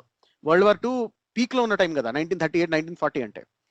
సో సో అందుకని మీకు అట్లా సో అందుకని ఏంటంటే ఈ జూయిష్ జయోనిస్ట్ కాజ్ అనే దానికి సింపతి పెరిగింది ఆ టైంలో, ఎందుకంటే ఇట్లాంటి కారణాల వల్ల. సో రెండో ప్రపంచ యుద్ధం తర్వాత ఏమైందంటే ఫ్రాన్స్ కానీ ఏవైతే నెగ్గాయో పార్టీలు, అంటే ఫ్రాన్స్ కానీ అలాగే బ్రిటన్ కానీ వాటి కాలనీస్ అనేవి వదిలేసుకున్నాయి, డీకాలనైజ్ చేసాయి, అంటే అరౌండ్ ద వరల్డ్ చేసాయి. ఇది అలాగే ఇండియాకి కూడా ఇండిపెండెన్స్ వచ్చింది, అంటే బేసిక్గా అదే కాంటెక్స్ట్ లో. అయితే ఇండియా ఏంటంటే ఇండియాకి ఆల్రెడీ అంటే ఇది ఎప్పటి నుంచో ఒక 200 సంవత్సరాలు, దాదాపు దానికంటే ముందు 100 సంవత్సరాలు బట్టి బ్రిటిష్ కాలనీ గట్టి ప్రాపర్గా, దాని ముందు ఒక 100 సంవత్సరాలు ఈస్ట్ ఇండియా కంపెనీ పరిపాలించిన. సో ఇక్కడ ఏంటంటే ఇక్కడ కొంత పొలిటికల్ గా కొంత ఏంటంటే రిఫార్మేషన్, లేకపోతే ఏంటంటే కొంతమంది బ్రిటన్ వెళ్ళి చదువుకుని వచ్చిన వాళ్ళు, ఎవరైతే కాంగ్రెస్ పార్టీలో ఉన్న వాళ్ళు కానీ, అప్పుడు దేశ నిర్మాతలు ఎవరైతే చెప్తున్న వాళ్ళు కానీ, సో వీళ్ళకి ఏంటంటే ఇట్లాంటి అవుట్లుక్ ఉండడం వల్ల, వాళ్ళకి పొలిటికల్ గా లీడర్షిప్ ఉండడం వల్ల వాళ్ళు ఏంటంటే ట్రాన్సిషనింగ్ జరిగింది అనమాట. అంటే బ్రిటన్ డీకాలనైజ్ చేస్తున్న టైంలోనే ఇండియన్ గవర్నమెంట్ ఒకటి ఫామ్ అవడం, మనం ఒక డెమోక్రసీగా, మనం ఒక ప్రజాస్వామ్యంగా, మనం ఎగ్జాక్ట్లీ మనం ఒక ప్రజాస్వామ్యంగా ట్రాన్సిషన్ అవడం అనేది ఒక స్మూత్ గా జరిగింది అనమాట. హౌఎవర్ స్మూత్ గా జరిగిన పార్టిషన్ వల్ల చాలా మారణహోమం జరిగింది, అంటే there is no question about that.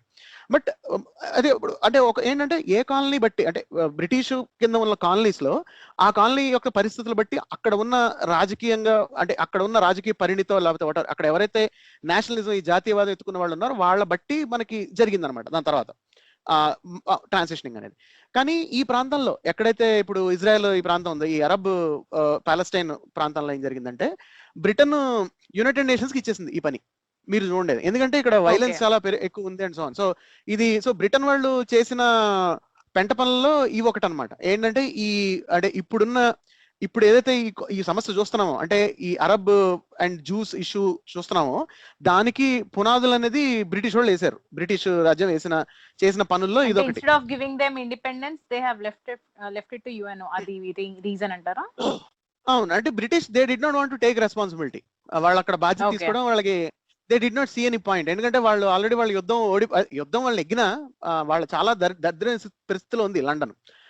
వాళ్ళు అమెరికా నుంచి ఘోరంగా చాలా ఎక్కువ అప్పులు తీసుకోవాల్సి వచ్చింది అండ్ సో ఆన్ కదా. అంటే రెండో ప్రపంచ యుద్ధం తర్వాత బ్రిటన్ ఎట్లాంటి ఆర్థిక పరిస్థితిలో ఉంది, వాళ్ళు దాని నుంచి బయటికి రావడానికి వాళ్ళకి ఇంటర్నల్ గా చాలా పొలిటికల్ టర్మాయిల్ ఉంది. సో వాళ్ళు ఏంటంటే ఇంకా ఈ బాధ్యత తీసుకోదలుచుకోలేదు. ఇండియా దగ్గర ఏమో పార్టిషనింగ్ చేయడం వల్ల మీకు ఇక్కడ కశ్మీర్ ఇష్యూ అయింది. అక్కడేమో మనకి ఇజ్రాయెల్ చూసుకుంటే కనుక యుఎన్ కి ఇవ్వడం జరిగింది. యునైటెడ్ నేషన్స్ ఏమో దాన్ని 2 ప్రాంతాలుగా డివైడ్ చేసింది, అంటే 2 స్టేట్స్ కింద, ఇజ్రాయెల్ ఒకటి, స్టేట్ ఆఫ్ పాలస్టైన్ అని చెప్పని. సో దాని తర్వాత ఈ అరబ్ దేశాలు ఏవైతే ఉన్నాయో, జార్డన్, ఈజిప్ట్, సిరియా, అవి ఒప్పుకోలేదు. ఇలా ఇస్తారు, జూస్ కి సెపరేట్ నేషన్ అట్లా ఇస్తారు, ఇది మా ల్యాండ్స్ అని చెప్పిన వాళ్ళు యుద్ధానికి వెళ్తే అది 1948 అరబ్ వార్ అంటారు దాన్ని. ఆ వార్లో యాక్చువల్లీ ఇజ్రాయెల్ గెలిచింది. అంటే ఇజ్రాయెల్ కి మిలిటరీ పవర్ ఉంది అప్పటికంటే. ఎందుకంటే యూదులు అక్కడికి వచ్చిన వాళ్ళందరూ యా, సో ఇప్పుడు అక్కడ వచ్చిన యూదులందరూ వేరే ప్రాంతాల నుంచి వచ్చిన వాళ్ళు, అలాగే వాళ్ళకి అమెరికా సపోర్ట్ ఉంది అండ్ సో ఆన్. అంటే అంతేకాకుండా వాళ్ళకి అప్పటికే కొంచెం టెక్నాలజీ బాగానే ఉంది. అంటే ఇప్పుడు మీరు చూస్తే ఐన్స్టైన్ జర్మనీ నుంచి వచ్చేసి అమెరికాలో సెటిల్ అయిన తర్వాత ఇజ్రాయెల్ రాష్ట్రానికి అధ్యక్షుడిగా చేయమని అడిగారు ఆల్బర్ట్ ఐన్స్టైన్ ఎట్లాంటి టెక్నాలజీని పునాదులు వేసాడు అంటే లేజర్, ఇట్లా న్యూక్లియర్ బాంబు, అంటే డైరెక్ట్ గా కాకపోయినా, అంటే యూ అండర్స్టాండ్, అంటే యూదులు అంటే జూయిష్ పాపులేషన్ అనేది అరౌండ్ ద వరల్డ్ వాళ్ళు స్కాటర్ అయిన చోట they were doing pretty well. అంటే సో వ్యాపారం పరంగా కానీ లేకపోతే అకాడమిక్ గా కానీ, అంటే they had good human capital అనమాట వాళ్ళ దగ్గర. సో అందుకని ఇజ్రాయెల్ ఫామ్ అయినప్పుడు కూడా they had very good military. So వాళ్ళు ఈ ఈజిప్ట్, ఈ అరబ్ ఇజ్రాయెల్ వార్ లో వాళ్ళు తిరిగి ఈ ల్యాండ్స్ అని తీసుకోవడం, ఆ తర్వాత కొన్ని ల్యాండ్స్ తీసుకోవడం జరిగింది. బట్ మెయిన్ చూసుకుంటే కనుక అంటే మనకి ఈ పాపులేషన్ డెమోగ్రఫిక్స్ మారడం కనుక చూసుకుంటే 1967 నుంచి ఈ వెస్ట్ బ్యాంక్ ఏరియాలో అంతర్జాతీయంగా, అంటే ఇంటర్నేషనల్ అరౌండ్ ద వరల్డ్ యూదులు ఎవరైనా ఉన్నా మీరు అక్కడికి వచ్చి సెటిల్ అవ్వండి అని చెప్పని ఇజ్రాయెల్ పిలుపు ఇవ్వడం, అక్కడికి చాలా మంది యూదులు వచ్చి సెటిల్ అవ్వడం, వాళ్ళని ప్రొటెక్ట్ చేస్తామని. ఎగ్జాక్ట్లీ. సో వీళ్ళు ఏంటంటే ఇప్పుడు మన దగ్గర ఇప్పుడు మీరు సంఘ్ వాళ్ళని కనుక, ఆర్ఎస్ఎస్ వాళ్ళని కనుక కశ్మీర్ సమస్యకి సొల్యూషన్ ఏంటని అడిగితే ఇదే చెప్తారు వాళ్ళు. ఇజ్రాయెల్ ఏం చేసిందో వీళ్ళు అదే చెప్తారు. అంటే ఏంటంటే ఇప్పుడు చెప్తుంటారు కదా, ఇప్పుడు కాశ్మీరీ పండిట్స్ అందరినీ తీసుకురావాలి జమ్మూకి అని చెప్పి పొలిటికల్ గా డెమోగ్రఫిక్స్ మార్చడానికి. సో ఇజ్రాయెల్ అదే చేసింది యాక్చువల్ గా. బట్ ఎనీవే ఇక్కడ మన పరిస్థితులు ఏంటంటే ఇక్కడ యూనియన్ టెరిటరీ చేశారు కాబట్టి ఇప్పుడు జమ్మూ అండ్ కాశ్మీర్ లో లోకల్ గా డెమోగ్రాఫిక్స్ ఎలా ఉన్నా, హిందూ ముస్లిం పాపులేషన్ ఎలా ఉన్నా అంత పొలిటికల్ గా అంత పెద్ద డిఫరెన్స్ ఏం పడకపోవచ్చు, ఎందుకంటే because it's administrate by central government union territory కాబట్టి. బట్ ఎనీవే అంటే ఇజ్రాయెల్ చూసుకుంటే కనుక వాళ్ళు చేసింది అది. సో దానివల్ల ఏంటంటే మీకు దానివల్ల ఏమైందంటే ఒకటి డొమెస్టిక్ గా అంటే ఇజ్రాయెల్ లో అంతర్గతంగా రాజకీయాలు అనేవి టువర్డ్స్ రైట్ షిఫ్ట్ అయిపోయి. ఇప్పుడు ఇజ్రాయెల్ ప్రస్తుతం ఇప్పుడు నేతన్యాహు ప్రభుత్వం ఉంది కదా, ఆ పార్టీ అది right to centre party, like ఇది అది కన్జర్వేటివ్ ఇజ్రాయలీ పార్టీ లాగా అనమాట. సో దాంట్లో కూడా ఇంకా మనకి రిపబ్లికన్స్ లో టీ పార్టీ లాగా లేకపోతే మన దగ్గర విహెచ్పి బజరంగ్ దళ్ లాగా చాలా హార్డ్ లైన్ రైట్ వింగ్ ఉన్నారు కన్జర్వేటివ్స్. అంటే Ideology, వైలెన్స్ ఆ. కూడా చాలా వైలెంట్ గా ఉండేవాళ్ళు అనమాట. హార్డ్ లైన్ జూయిష్ వాళ్ళు ఉన్నారు ఇజ్రాయలీ లీడర్స్. సో వీళ్ళంతా, సో వీళ్ళు ఉన్నారు ఒక పక్క. ఇంకో పక్క ఏంటంటే మీకు స్టేట్ ఆఫ్ పాలెస్టైన్ మీరు చూస్తే కనుక అక్కడ పార్టీలో కూడా హార్డ్ లైన్ పాలెస్టైన్స్ ఉన్నారు. అందుకని ఎస్పెషల్లీ గాజా హమాస్ లో ఇప్పుడు మామూలుగా మీకు Palestine, state of Palestine run చేస్తున్న 2 పార్టీస్ అండి. ఒకటి ఫతా అంటారు ఒక దాన్ని, రెండోది హమాస్ అన్నమాట. ఫతా అంటే ఏదంటే అది Okay. మీరు యాసర్ అరాఫత్ పేరు వినుంటే ఎవరైనా శ్రోతల్లో కానీ, పాకిస్తాన్ లిబరేషన్ ఆర్గనైజేషన్ పెట్టాడు కదా పిఎల్ఓ అని చెప్పని, ఆ పిఎల్ఓ తర్వాత పొలిటికల్ అవుట్ఫిట్ అనమాట కైండ్ ఆఫ్ ఫతా అనేది. సో వాళ్ళు ఇప్పుడు వెస్ట్ బ్యాంక్ ని రూల్ చేస్తున్నారు, అంటే వాళ్ళు అడ్మినిస్ట్రేషన్ చేస్తుంది. సో వాళ్ళకి అక్కడ ప్రెసిడెంట్ ఉంటాడు, ప్రైమ్ మినిస్టర్ ఉంటాడు, సో వాళ్ళకి అడ్మినిస్ట్రేషన్ ఉంటుంది స్టేట్ ఆఫ్ పాలెస్టైన్ అనమాట. ఈ హమాస్ ఏంటంటే వీళ్ళు చాలా వైలెంట్ మిలిటెంట్ వైలెంట్ గ్రూప్ అనమాట. ఇది. యా. సో ఈ హమాస్ వీళ్ళు ఏంటంటే వీళ్ళు విచిత్రంగా వీళ్ళు గాజా స్ట్రిప్ మొత్తం కంట్రోల్ చేసేస్తున్నారు వాళ్ళు. అంటే ఇప్పుడు గాజా స్ట్రిప్ లో ఓన్లీ హమాస్ కంట్రోల్ ఉంది, ఫతా కంట్రోల్ లేదు, ఈవెన్ దో గవర్నమెంట్ లో ఇద్దరు పార్టీ అయినా. So that's how it is. So Hamas. So ఇప్పుడు ఏమవుతుందంటేనంటే ఇప్పుడు నేరేటివ్ అనేది అంటే చాలా వరకు ఈ హార్డ్ లైనర్స్ కంట్రోల్ చేస్తున్నారు ఎక్కువ. అంటే ఇప్పుడు ఇదంతా అంటే ఇది అంటే అంటే ఇప్పుడు యూదుల తరఫు నుంచి, ఇజ్రాయెల్ సైడ్ నుంచి ఏంటంటే hard line right wing conservative, ultra conservative, ఈ hard line Israelis Jewish politics control చేస్తుంది ఒకటి ఉంది ఒక పక్క గ్రౌండ్ లెవెల్ నేరేటివ్స్ లో. యువతల పక్క ఏమో ఇదంతా ఒక ముస్లిమ్స్ ఇష్యూ కింద ఉండడం ఒకటి, ఇది ఉంది ఇటు పక్క. సో విషయం ఏంటంటే ఇక్కడ హార్డ్ లైనర్స్ లో ఏంటంటే వాళ్ళు అవతల వాళ్ళకి లెజిటిమేట్ గా ఆ ల్యాండ్ మీద హక్కు ఉంది అన్నది గుర్తించట్లేదు, ఈ 2 పార్టీలు గుర్తించట్లేదు. ఇప్పుడు హార్డ్ లైన్ పాలస్టైనియన్ ప్రాపగండా మీరు చూసినా వాళ్ళలో కూడా ఏంటంటే ఇజ్రాయెల్ జూయిష్ స్టేట్ అనేది రికగ్నిషన్ లేదనమాట వాళ్ళకి సైడ్ నుంచి. హమాస్ మరింతగా. అలాగే ఇజ్రాయెల్ సైడ్ నుంచి చూస్తే కనుక మీరు అంటే ఏదైతే ఇప్పుడు ప్రస్తుతం పాలిటిక్స్ ఎక్కువ కంట్రోల్ చేస్తుందో వాళ్ళు చూస్తే కనుక వాళ్ళేమో అసలు ఇది పాలస్టైన్ వాళ్ళకి ఈ ల్యాండ్ మీద హక్కే లేదన్నది చాలా బలంగా ఉండడం అనమాట. సో ఈ రెండు కనుక అసలు వర్కౌట్ అవ్వండి అంటే మీరు చూస్తే ఈ 2 సొల్యూషన్స్ అంటే వన్ స్టేట్ అంటారు దీన్ని, అంటే అవతల స్టేట్ అనేది లేదు అంటే వాళ్ళ లెజిటిమేసీ లేదన్నట్టు బిహేవ్ చేయడం వీడు. సో అందుకనే ఏమవుతుందంటే పాలస్టైన్ ఏరియాస్ లోకి, స్టేట్ ఆఫ్ పాలస్టైన్ ఏరియాస్ లోకి ఇజ్రాయెల్ వచ్చేయడం, అంటే లైక్ కైండ్ ఆఫ్ ఆక్యుపేషన్ లాగా చేయడం, అదేమో ఇది అసలు ఇల్లీగల్ కాదని చెప్పి వాళ్ళు చెప్పుకోవడం. ఎందుకంటే దాని రికగ్నిషనే లేదు కాబట్టి, ఆ స్టేట్ మేము రికగ్నైజ్ చేయట్లేదు కాబట్టి, పాలస్టైన్ స్టేట్ రికగ్నైజ్ చేయట్లేదు కాబట్టి మేము ఆక్యుపై చేసినా అది ఇల్లీగల్ కాదని చెప్పని వాళ్ళు అనడం. ఇటుపక్క నుంచేమో అసలు ఇటుపక్క నుంచేమో ఏంటంటే పూర్తిగా అంటే ఇజ్రాయెల్ ని బాయ్కాట్ చేయాలి, లేకపోతే వాళ్ళని డైవర్స్ చేయాలి, శాంక్షన్స్ పెట్టాలన్న ఇది, దాన్ని బీడిఎస్ మూవ్మెంట్ అంటారు దాన్ని. సో ఇతరుల పక్క నుంచి వస్తారు మూవ్మెంట్. సో ఇప్పుడు మీకు కొంతమంది చూడండి, చాలా మంది సెలబ్రిటీస్ ఏంటంటే శాంక్షన్స్ పెట్టాలి ఇజ్రాయెల్ మీద అని ట్వీట్లు పెడుతున్నారు కదా కొంతమంది. ఇప్పుడు ఏంటంటే కొంత ఏ ఇష్యూ వచ్చినా సెలబ్రిటీలు ట్వీట్లు పెట్టడం అది చాలా పాపులర్ అవడం అవుతుంది ఈ మధ్య మనం చూస్తే. సో గత 2-3 సంవత్సరాల నుంచి అది అవుతుంది. So as part of that ఇప్పుడు యా మిస్ఇన్ఫర్మేషన్ కూడా పెడుతుంటారు కొంతమంది, and all sorts of things happen. So ఇప్పుడు హాలీవుడ్ లో చాలా పాపులర్ గా పెడుతున్నారు ఇప్పుడు యాక్టర్స్ కానీ ఎక్కడ ఇప్పుడు ఈ సెలబ్రిటీస్ పెడుతుంటారు ఎక్కువ ఈ ట్విట్టర్ లో. సో వీళ్ళు శాంక్షన్స్ పెట్టమని అంటూ ఉంటారు కదా. సో ఇది బీడిఎస్ మూవ్మెంట్ పార్ట్ అనమాట. అంటే ఏంటంటే శాంక్షన్స్ పెట్టడం, బాయ్కాట్ చేయడం ఇజ్రాయెల్ తాలూకు బిజినెసెస్ అని, లేకపోతే వెస్ట్ బ్యాంక్ లో ఉన్న బిజినెస్లన్నీ. అంటే ఎట్లా అంటే వెస్ట్ బ్యాంక్ లో ఇజ్రాయెల్ రన్ బిజినెసెస్ కానీ, లేకపోతే వెస్ట్ బ్యాంక్ ఇతర ఇలా ఇజ్రాయెల్ రిలేషన్ ఉన్న బిజినెస్ బాయ్కాట్ చేయాలన్నా, అవి డైవర్స్ చేయాలని చెప్పడం, నెక్స్ట్ శాంక్షన్స్ ఇంపోజ్ చేయాలని చెప్పడం అనమాట. అంటే ఐసిస్ మీద వేసే అస్త్రాలు, లేకపోతే ఇరాన్ మీద వేసే అస్త్రాలు ఇజ్రాయెల్ మీద వేయాలని చెప్పడం అనమాట బేసిక్ గా, అంటే రఫ్లీ దీని బీడిఎస్ మూవ్మెంట్ అంటే. సో ఈ 2 నారేటివ్స్ అంటే ఎక్కువ నడిచేవి ప్రస్తుతం. కానీ నేను అంటే కంక్లూడ్ దిస్ అంటే ఏంటంటే, కానీ విషయం ఏంటంటే ఈ రెండిట్లోనూ యాక్చువల్ గా సొల్యూషన్ లేదు. ఎందుకంటే ఇది రెండో సైడ్ అనమాట. నేను ఇందాక సమ్ టైమ్ బ్యాక్ చెప్పదలుచుకుంది. రెండో సైడ్ ఏంటంటే వైట్ లాగా చూడడం జరుగుతుంది అంటారు మీరు. చూడడం జరుగుతుంది. నేరేటివ్ 2 హార్డ్ లైనర్స్ కింద వెళ్తుంది. మీ ఇజ్రాయెల్ మీద శాంక్షన్స్ పెట్టండి అని చెప్పి యువతల పెద్ద డిమాండ్ లాగా, అంటే ఇరాన్ మీద ఎలా పెట్టారో, ఇరాక్ మీద పెట్టారో, లేకపోతే ఐసిస్ మీద పెట్టారో అవే అస్త్రాలు వాడండి అని ఒకటి. ఆ అస్త్రాలు ఎక్కడో పనిచేస్తాయి, సౌత్ ఆఫ్రికాలో పనిచేస్తాయి. సౌత్ ఆఫ్రికా చరిత్ర వేరు. సౌత్ ఆఫ్రికాలో ఎకనామిక్ బిజినెసెస్ యాక్చువల్ గా చాలా కీలక పాత్ర పోషించాయి. అక్కడ south Africa apartheid regime finish అవడానికి, నెల్సన్ మండేలా బయటికి రావడానికి కూడా. ఫ్యూ లుక్ ఎట్ దిస్, అది మీరు రఫ్ గా అది వాళ్ళు శాంక్షన్స్ పెట్టారు కాబట్టి దిగొచ్చారని చెప్పడానికి లేదు. That's not the fact there. So you have to examine it closely. అది దాని జాగ్రత్తగా చూడాలి, చూస్తే కానీ మనకి తెలియదు. సో ఇప్పుడు ఇజ్రాయెల్ సంగతికి వచ్చేసరికి విషయం ఏంటంటే, మొదటి విషయం, సో ఇప్పుడు ఇంకో పొలిటికల్ సొల్యూషన్ ఏంటంటే 2 స్టేట్ సొల్యూషన్ అని ఒకటి మొదలు పెట్టారు. ఇప్పుడు మనకి 1980 దగ్గర నుంచి, ఎస్పెషల్లీ బిల్ క్లింటన్ ప్రెసిడెన్సీ టైంలో ఆస్లో అకార్డ్స్ అయినప్పుడు 2 స్టేట్స్ కింద ఉండాలి, ఇజ్రాయెల్, స్టేట్ ఆఫ్ పాలెస్టైన్.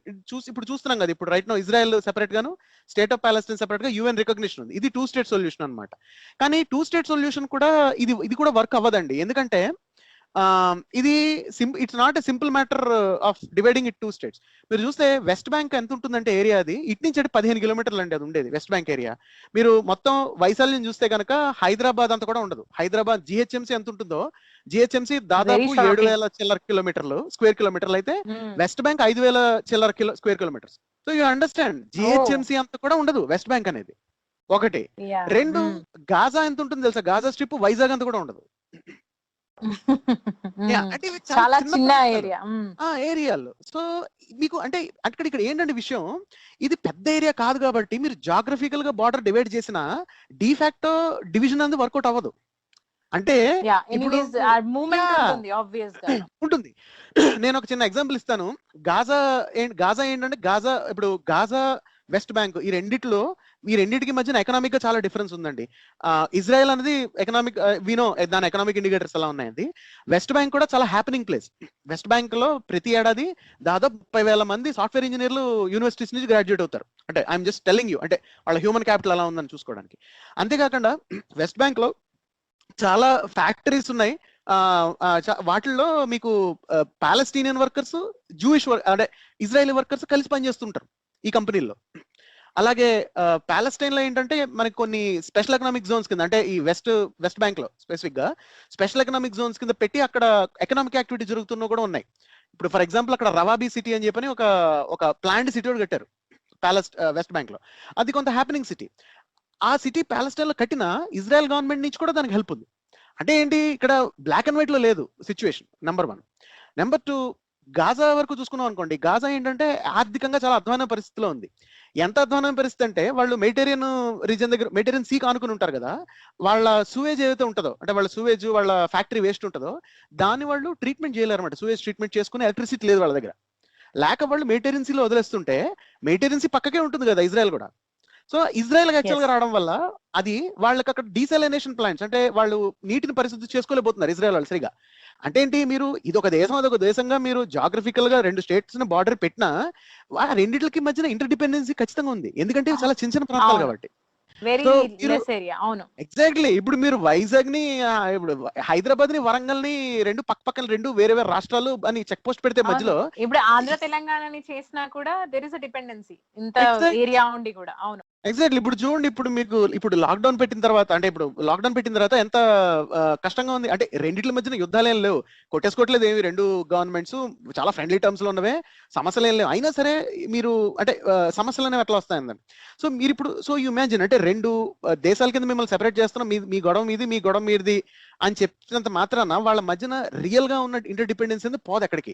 అది జస్ట్ విషింగ్ అవే అనమాట. So that's not going to work, number 1. So 2 state solution అనేది మీకు ఐ థింక్ 20 years ago అండి, 94 లోనే ఎప్పుడు అనుకుంటా, I think that state of Palestine was formed, early 90s లో ఫార్మ్ అయింది. సో అప్పటి నుంచి ఇప్పటి వరకు చూసుకుంటే మీకు 2 states were not really stable in that sense. So బహుశా మనకి సొల్యూషన్ అక్కడ లేదు, ఉండకపోవచ్చు. సో 2 స్టేట్ సొల్యూషన్ అనేది చాలా పొలిటికల్ గా టాకింగ్ పాయింట్ అయినా అమెరికన్ పాలిటిక్స్ లోనూ అక్కడ ఇక్కడ, but it may not really work అనేది మనం కొంత గ్రహించవలసి వస్తుందేమో వెళ్లే కొద్దీ. అయితే అదర్ సైడ్ ఏంటంటే, ఇక్కడ ఆర్థిక పరిస్థితి కనుక మీరు చూసుకుంటే, వెస్ట్ బ్యాంక్ లో మీరు చూస్తే కనుక వెస్ట్ బ్యాంక్ నుంచి ఒక ఎస్టిమేట్ ప్రకారం ఏంటంటే దాదాపు 1,00,000 మంది పైన పాలస్తీనియన్ వర్కర్స్ వాళ్ళు ఇజ్రాయెల్ వెళ్తుంటారు పనిచేయడానికి, అంటే బార్డర్ దాట్ అనమాట, స్టేట్ ఆఫ్ పాలస్టైన్ నుంచి. సో మీకు హ్యూమన్ మీరు అసలు అంటే, సో 2 దేశాల కింద విడగొడతాం అన్న దానికి ఇది కంప్లీట్ కౌంటర్ ఫ్యాక్చువల్ గ్రౌండ్ లెవెల్లో. అంటే ఇక్కడ ఏంటంటే there is lot of economic inter dependence, number 1. రెండోది, బిజినెస్ అక్కడ ఉన్నవి ఏంటంటే పొలిటికల్ న్యూట్రాలిటీ లేకుండా ఆపరేట్ చేయడం కూడా కష్టం అవుతుంది. నేను చెప్తుంది ఏంటంటే బేసిక్ గా ఎకనామిక్ యాక్టివిటీ అనేది జరుగుతుంది స్టిల్ వెస్ట్ బ్యాంక్ లో. అండ్ వెస్ట్ బ్యాంక్ లో జరుగుతున్న ఎకనామిక్ యాక్టివిటీని చాలా ప్రామిసింగ్ ఎకనామిక్ యాక్టివిటీ. అక్కడ మీకు పాలస్తీనియన్సే కాకుండా అక్కడ మీకు ఇజ్రాయెల్ జూయిష్ వాళ్ళు కూడా పనిచేయడం జరుగుతుంది. సో ఇక్కడ ఏంటంటే వెళ్లే కొద్దీ హ్యూమన్ సెంట్రిక్ గా ఉండాలండి. అంటే వెళ్లే కొద్దీ అప్రోచ్ ఇది పవర్ సెంట్రిక్ గాను, జాగ్రఫీ సెంట్రిక్ గాను, ల్యాండ్ సెంట్రిక్ గాను, లేకపోతే గ్రూప్ సెంట్రిక్ గాను, ఎథనిసిటీ సెంట్రిక్ గాను, అరబ్ స్టేట్ జూయిష్ స్టేట్ అన్నట్టు, లేకపోతే ఇది అమెరికా వాళ్ళు సపోర్ట్ చేస్తుంది, ఇది వేరే రష్యా వాళ్ళు సపోర్ట్ చేస్తుంది అన్నట్టు, అలా కాకుండా పవర్ ఎట్లా వెళ్తోంది, ఏ పొలిటికల్ గ్రూప్ కంట్రోల్ చేస్తుంది అన్నట్టు కాకుండా ఇలా కాకుండా హ్యూమన్ సెంట్రిక్ అప్రోచ్ అనేది అవసరం పడుతుంది. ప్రాబబ్లీ అంటే నా ఉద్దేశంలో అనిపించేది ఏంటంటే ముందు పాలస్తీనియన్స్ కి ఓటింగ్ రైట్స్ అనేవి రావాలి అక్కడ లోకల్ గా. అది అల్టిమేట్ గా మీకు అదొక ఇంటిగ్రేటెడ్ అరబ్ జూయిష్ స్టేట్ అవుతుందా, లేకపోతే అది అల్టిమేట్ గా అది లేకపోతే పాలస్తీనియన్ అడ్మినిస్ట్రేట్ గ్రూప్స్ అవుతాయా, ఎలా అవుతుంది, ఏ మోడల్ గా వర్కౌట్ అవుతుంది అనేది బాటమ్ అప్ వెళ్ళాలి నా ఉద్దేశంలో. అండ్ నిజంగా చాలా మంది రికమెండ్ చేస్తుంది కూడా ఇది. ఇప్పుడు మీరు కనుక ఇప్పుడు జనరల్ గా కాంటెంపరీ పొలిటికల్ సైన్స్ పేపర్స్ చూస్తే ఈ సబ్జెక్ట్ మీద ఇజ్రాయెల్ పాలెస్టైన్ దాని మీద కేస్ స్టడీస్ చూసినా, గత 10 సంవత్సరాలుగా ఏం జరుగుతుందని దాని కేస్ స్టడీస్ చూసినా జనరల్ గా పాయింట్అవుట్ చేస్తుంది ఇదే. అంటే ఇప్పుడున్న పాసిబుల్ సొల్యూషన్స్ లో, ఎందుకంటే 2 స్టేట్ సొల్యూషన్ అనేది it's not going to work out. ఎందుకంటే అది మీరు డివైడ్ చేసినంత మాత్రాన వాళ్ళకి నిజంగా ఉన్న డిపెండెన్సీస్ పోవు. సో ఇప్పుడు భర్త గదిలోను భార్య గదిలోను ఉన్నారనుకోండి ఇంట్లో, అదేదో పెద్ద గొప్ప విషయం. అంటే అదే ఇట్స్ నాట్ వాళ్ళ మధ్యన ఉండవలసి ఉన్న ఇంటర్ డిపెండెన్స్ అనేది మాయమైపోదు కదా ఆల్ ఆఫ్ ఎ సడన్ మనం అనుకున్నంత మాత్రాన. ఇది కూడా అంతే. సో ప్రాబబ్లీ ఇంటిగ్రేటివ్ అప్రోచ్ అవసరం పడొచ్చు దీంట్లో. ఒకటేంటంటే కొంత మనం హ్యూమన్ సెంట్రిక్ గా చేయడం అవసరం. అక్కడ పాలస్తీనియన్స్ కి రాజకీయ పరంగా చట్టపరంగా ఏవైతే హక్కులు, చట్టపరంగా కాదు రాజకీయ పరంగాను, అలాగే మానవ హక్కులు ఏవైతే ఉంటాయో, రాజకీయ పరంగా హక్కులు వచ్చే ఉంటాయో అక్కడ ఉంటున్నందుకు మీకు అక్కడ పొలిటికల్ రైట్స్ కానీ అట్లాంటివి అనేవి ఉండడం జరిగితే, చట్టసభలో వాళ్ళ ప్రాతినిధ్యం పెరిగితే, not just in state of Palestine but ఎక్కడైతే ఇజ్రాయెల్ అడ్మినిస్ట్రేషన్ చేస్తుందో ఆ ఏరియాస్ లో, అంటే ఏరియా సిలో కానీ అలాగే ఏరియా బిలో ఎక్కడైతే వాళ్ళు సెక్యూరిటీ ప్రొవైడ్ చేస్తున్నారు అక్కడ కానీ ఈ ల్యాండ్స్ లో కనుక వాళ్ళకి ఓటింగ్ రైట్స్ ఉండడం, ఈ చట్టాలు ఏంటంటే కొంత రిప్రజెంటేషన్ ఉండడం ఏంటంటే people themselves will decide. So మీకు ఇంటర్నల్ గా పాలిటిక్స్ లో మీకు ఏమవుతుందంటేనండి, కంప్లీట్ గా రైట్ ఆఫ్ సెంటర్ పార్టీస్ అనేవే హవా నడిపిస్తున్నాయి అనుకోండి. వేరే ఏవైతే సమస్యలు ఉంటాయో, అంటే వేరే other side of the curtain లో ఉన్న సమస్యల్ని వాటికి సొల్యూషనింగ్ చేయడం కూడా పొలిటికల్ గా సాధ్యపడదు. అది మీరు ఒక వేదిక లేదు అంటే మీరు ముందు పెట్టడానికి. సో ఏంటంటే మీకు కొంత పొలిటికల్ రిప్రజెంటేషన్ అనేది ఇలాంటి వాటిలో హెల్ప్ చేస్తుంది ఖచ్చితంగా. సో మొదలు పెట్టాలి, కొంత హ్యూమన్ సెంట్రిక్ అప్రోచ్ ఉండాలని అనేది ఇప్పుడు జనరల్ గా వెళ్లే కొద్దీ భవిష్యత్తు అలాగే ఉండబోతుందేమో అని నాకు అనిపిస్తుంది. చెప్పండి. అంటే మనకి ఇండియా ప్రాస్పెక్టివ్ లో కనుక మనం చూసినట్లయితే, ఇండియా నుంచి పాలస్తీన్ ని, ఇజ్రాయెల్ ని, ఆ ఇష్యూని మనం ఎలా చూస్తున్నాము అని చెప్పంటే, మనది మొదటి నుంచి ఒకే రకమైన స్టాండ్ గా ఉంటుంది. యాక్చువల్ గా మనం ఇండిపెండెన్స్ గురించి కొట్లాడుతున్నట్టే వాళ్ళు కూడా కొట్లాడుతున్నారన్న ఇష్యూలోని మన నాయకులు కూడా చూశారు అండ్ స్టేట్మెంట్స్ కూడా ఇచ్చారు. మీకు 1938 లో, అంటే జస్ట్ ఆఫ్టర్ ఉప్పు సత్యాగ్రహం అనుకోండి, 35 లో ఉప్పు సత్యాగ్రహం జరిగితే 38 లో మహాత్మా గాంధీ ఒక స్టేట్మెంట్ ఇచ్చారు. Palestine belongs to the Arab in the same sense that England belongs to English and French belongs to French. చాలా అసలు ఎలాంటి అంబిగ్యూటీ లేని స్టేట్మెంట్ మీకు. ఇట్లాంటి, అంటే పాలస్తీన్ కి వాళ్ళ కంట్రీని ఇచ్చేయాలి, వాళ్ళు క్లియర్ గా ఉండాలి అని చెప్పి క్లియర్ గా ఉండింది. నెక్స్ట్ దాని తర్వాత తీసుకొచ్చినటువంటి యుఎన్ పాలసీ ఏదైతే 2 స్టేట్ పాలసీ అన్నారో, అది యాక్చువల్ గా డివిజనే కరెక్ట్ గా జరగలేదు. పాపులేషన్ డివిజన్ లో వాటిలో కరెక్ట్ గా జరగలేదు. ఎందుకంటే ఒక ప్రాంతాన్ని ఇప్పుడు ఇందాక శరత్ గారు చెప్పినట్టుగా ఇంటర్ డిపెండెన్సీ ఉంది. ఇప్పుడు పాలస్తీన్ నుండి ఇజ్రాయెల్ వెళ్ళి పని చేసుకుంటూ ఉంటారు. ద రీజన్ ఎందుకంటే పాలస్తీన్ చుట్టూ ఇజ్రాయెల్ ఉంటుంది. ఒక డాట్, దాని చుట్టూ సర్కిల్లో ఇజ్రాయెల్ ఉంటుంది. అట్లనే వేరే చోట ఇంకొక డాట్, అలాగా 160 పైగా డాట్లు. ఆ డాట్ల చుట్టూ ఇజ్రాయెల్ సరౌండెడ్ ఏరియా. సో వాళ్ళకి ఎక్కడికి వెళ్ళాలని అంటే ఒక పాలస్తీనాలో ఒక ప్రాంతం నుండి ఇంకో ప్రాంతానికి వెళ్ళాలన్నా సరే ఇజ్రాయెల్ దాటుకునే పోవాలి. అది అట్లాంటి డివిజన్ చేశారు. అంటే పాపులేషన్ ని బేస్ చేసుకొని చేసిన డివిజన్ చేశారు. అండ్ పాలస్తీన్ నుంచి కూడా ఒక రకమైన ఇన్స్పిరేషన్ బంగ్లాదేశ్ అంటే మన ఇండియా ఇండిపెండెన్స్ నుంచే వచ్చిందని మనం అనుకోవాలి. ఇండియా ఇండిపెండెన్స్ నుంచి చాలా కంట్రీస్ కి వచ్చినట్టే మన ఇండియా ఇండిపెండెన్స్ లో పాకిస్తాన్ మతపరంగా విభజించడం జరిగింది కదా. 2 స్టేట్స్. అదే విధమైన మతపరమైనటువంటి డివిజన్ కావాలని పాలస్తీనా నుండి సంబంధించిన వాళ్ళు కోరుకుంటున్నారు. మన మన దగ్గర అంత స్మూత్ గా జరిగిందా లేదా అనేది మనం మళ్ళీ ఒకసారి చూసుకోవాల్సిన అవసరం ఉంటుంది. ఇంకా ఎంత బెటర్ గా చేయొచ్చు, అప్పుడు జరిగిన తప్పులేంటి అనేది చూసుకోవాల్సిన అవసరం ఉంటుంది. బట్ వాళ్ళేం కోరుకుంటున్నారంటే క్లియర్ కట్ గా ఇప్పుడు దాని పక్కనున్న జోర్డాన్ ఎలా ఉందో, ఇప్పుడు ఇజ్రాయెల్ ఎలా ఉందో, పాలస్తీనా అనే ప్లేస్ సెపరేట్ గా ఒక ఇండిపెండెంట్ గా ఉండాలి. ఇలాగ 2 గవర్నెన్స్ స్పేస్ కింద ఉండాలి. అంటే బయట నుంచి చూస్తేనేమో ఇజ్రాయెల్ పాలస్తీన్ సెపరేట్ రూలింగ్ లో ఉన్నట్టు ఉంటుంది బయట కంట్రీస్ నుంచి చూస్తే కొన్ని దేశాలకేమో అది ఇజ్రాయెల్ కంట్రోల్ లో ఉంటుంది.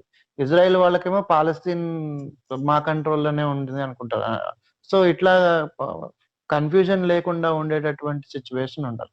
అండ్ మొదటి నుంచి కూడా ఇండియా ఇట్లాంటి ఫ్రీడమ్ మూవ్మెంట్స్ ఏవైతే లిబరేషన్ మూవ్మెంట్స్ కి సపోర్ట్ చేస్తూనే వచ్చింది. మన నాయకులు నెహ్రూ దగ్గర నుంచి కానీ ఇందిరాగాంధీ టైంలోనే కొంచెం ఈ జూయిష్ కి సపోర్ట్ జరిగింది అని అనిపించుకోవచ్చు. ఎందుకంటే మనకి అక్కడ అమృత్సర్ లో జరిగిన ఇన్సిడెంట్ తర్వాత ఇందిరాగాంధీ కొంత మనసు మార్చుకున్నారు యాక్చువల్ గా. అక్కడ మూమెంట్స్ అవన్నీ జరిగిన తర్వాత. సో దాని తర్వాత ఆమెను చంపేయడం కూడా జరిగింది అనుకోండి అదే ఇష్యూ మీద. సో ఆపరేషన్ బ్లూ స్టార్ అంటారు కదా. సో అట్లాంటి టైంలో మనకి ఇందిరాగాంధీ తన మనసు మార్చుకున్నారు. కానీ బ్రాడ్ గా మన ఇండియా స్టాండ్ ఎప్పుడు ప్రో లిబరేషన్ టు పాలస్తీన్ అనేటటువంటిగానే ఉంది యాక్చువల్ గా. కానీ ఇప్పుడిప్పుడే కొంత అంటే మీరు ఒకటి మనం గుర్తు చేసుకోవాలి. ఇండియా నుంచి మొదటి ప్రైమ్ మినిస్టర్ ఎవరైనా పాలస్తీన్ ని విజిట్ చేశారంటే వారు శ్రీ నరేంద్ర మోడీ గారు, ఇప్పుడు మన ప్రధానమంత్రి ఎవరున్నారో వారు. సో అంతకు ముందు ఏ ప్రైమ్ మినిస్టర్ కూడా పాలస్తీన్ ని విజిట్ చేయలేదు. సో మనం అది గుర్తు పెట్టుకోవాలి. కానీ అఫీషియల్ గా ఇట్లా కనిపించినా కానీ ఒక రకమైన ఐడియాలజికల్ గా అయితే మన బీజేపీ, ఆర్ఎస్ఎస్ వీళ్ళందరూ కూడా యాక్చువల్ గా ఇజ్రాయెల్ సపోర్టర్స్ గా ఉంటారు. దానికి వీళ్ళు ఏంటంటే కల్చరల్ గా ఐడెంటికల్ అని వాళ్ళు అనుకుంటారు. ఫర్ ఎగ్జాంపుల్ హిందూయిజం లో బ్రాహ్మణికల్ కల్చర్ ఉంది అని చెప్పి అంటారు. నెక్స్ట్ బ్రాహ్మిన్స్ ఒక 4-5 నిచ్చెన మెట్లు, అందులో సుప్రీం బ్రాహ్మణ్ ఉంటాడు. అట్లనే ఈ అబ్రహామిక్ రిలీజన్స్ లో జూయిష్లు చాలా పెద్ద టాప్ పొజిషన్ లో ఉన్నట్టుగా వాళ్ళు భావిస్తారు యాక్చువల్ గా. సో దాని తర్వాత ఎవరితోనే వాళ్ళదే గొప్ప అనుకుంటారు కానీ బట్ బ్రాడ్ గా ఉన్న ఐడియాలజీ అయితే ఇది. అంటే జూయిష్లే మొదటి దాని కింద వాళ్ళు భావిస్తారు. అండ్ ప్రపంచవ్యాప్తంగా చాలా మంది కూడా దీన్ని నమ్ముతారు. సో అంటే క్రిస్టియన్ దాంట్లో ఒక హైయెస్ట్, అంటే ఇప్పుడు కాస్ట్ సిస్టమ్ అనేది అక్కడ లేకపోయినా సరే ఒక కాస్ట్ గా మనం ఊహించుకుంటేనట్లయితే హైయెస్ట్ కాస్ట్ కింద వాళ్ళని అనుకుంటారు. సో ఈ ఐడెంటికల్ థింగ్స్ ఏవైతే ఉన్నాయో దాని గురించి నెక్స్ట్ వాళ్ళ నేషనలిజం సపోర్టింగ్ అనేది నా లాంగ్వేజ్, నా భాష, నా దాంట్లో వేరే వాళ్ళు ఉండడానికి వీల్లేదు, నేను మెజారిటీ, మైనారిటీ వాళ్ళు మన దేశంలో 2వ తరగతి సిటిజన్స్ కింద ఉండాలి, జూయిష్ కంట్రీగా ఉండాలి అని చెప్పి అనేటటువంటి సిచ్యువేషన్ వాళ్ళకి ఎలా ఉందో మనకి హిందువులు కాబట్టి హిందూ కంట్రీ ఉండాలి, హిందీ మాట్లాడుతున్నాం ఇట్లాంటిది ఉంది కదా మన దగ్గర కూడా. సో అట్లాంటి ఈ ఐడియాలజికల్ ఐడెంటిటీని, ఐడెంటికల్ సిచ్యువేషన్ ని వాళ్ళు మనకి బీజేపీ తర్వాత ఆర్ఎస్ఎస్, బజరంగ్ దళ్ వీళ్ళందరూ కూడా దాంట్లో, విశ్వ హిందూ పరిషత్ వీళ్ళందరూ కూడా దాంట్లో ఇజ్రాయెల్ తో వాళ్ళు ఉంటారు. కానీ బ్రాడ్ గా అయితే మన దేశం పాలస్తీన్ లిబరేషన్ కోసమే ఎప్పుడు స్టాండ్ అయ్యి ఉంది. అండ్ ఇప్పటికీ కూడా అలాగే స్టాండ్ అయి ఉంటుంది అని నేను అనుకుంటున్నాను. నెక్స్ట్ ఇంకొక విషయం ఏంటంటే ఈ 2 స్టేట్ పాలసీ అనేది యాక్చువల్ గా కరెక్ట్ గా జరగలేదు. అండ్ అది ఫెయిల్ అయింది. ఇక పైన ఉండే సొల్యూషన్ ఏంటి అంటే నిజంగా అంటే ఇప్పుడు మనం ఈ పాలస్తీన్ లిబరేషన్ అనేటప్పటికి ఒక గాజా స్ట్రిప్ ని మనం మైండ్ లో ఉంచుకోకూడదు. వెస్ట్ బ్యాంక్ లో ఉన్నటువంటి ఇష్యూస్ ను కూడా మనం గుర్తుపెట్టుకోవాలి. గాజా స్ట్రిప్ లో టెర్రరిస్ట్ యాక్టివిటీస్ లాంటిది ఖచ్చితంగా ప్రపంచవ్యాప్తంగా ఎవరు కూడా దీన్ని సపోర్ట్ చేయడానికి సిద్ధంగా లేరు.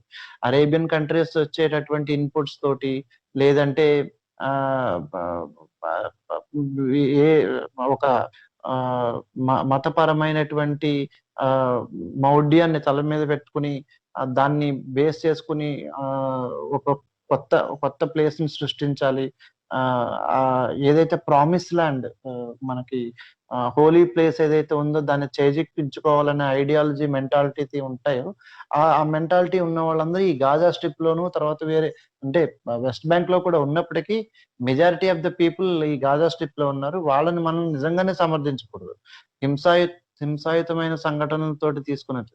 బట్ ఇటువైపు వెస్ట్ బ్యాంక్ లో జరుగుతున్న దాన్ని అదే సేమ్ టైంలో వెస్ట్ బ్యాంక్ లో జరుగుతున్నటువంటి ఈ ఎవాక్యుయేషన్ ప్రాసెస్ వాళ్ళ వెస్ట్ బ్యాంక్ లో ఉన్నటువంటి ఈ పాలస్తీనియన్స్ ని ఎవాక్యుయేట్ చేసే ప్రాసెస్ లో వాళ్ళకి రైట్స్ ఇవ్వకుండా వాళ్ళని నానా రకాలమైనటువంటి హింసకు గురి చేసి నెమ్మదిగా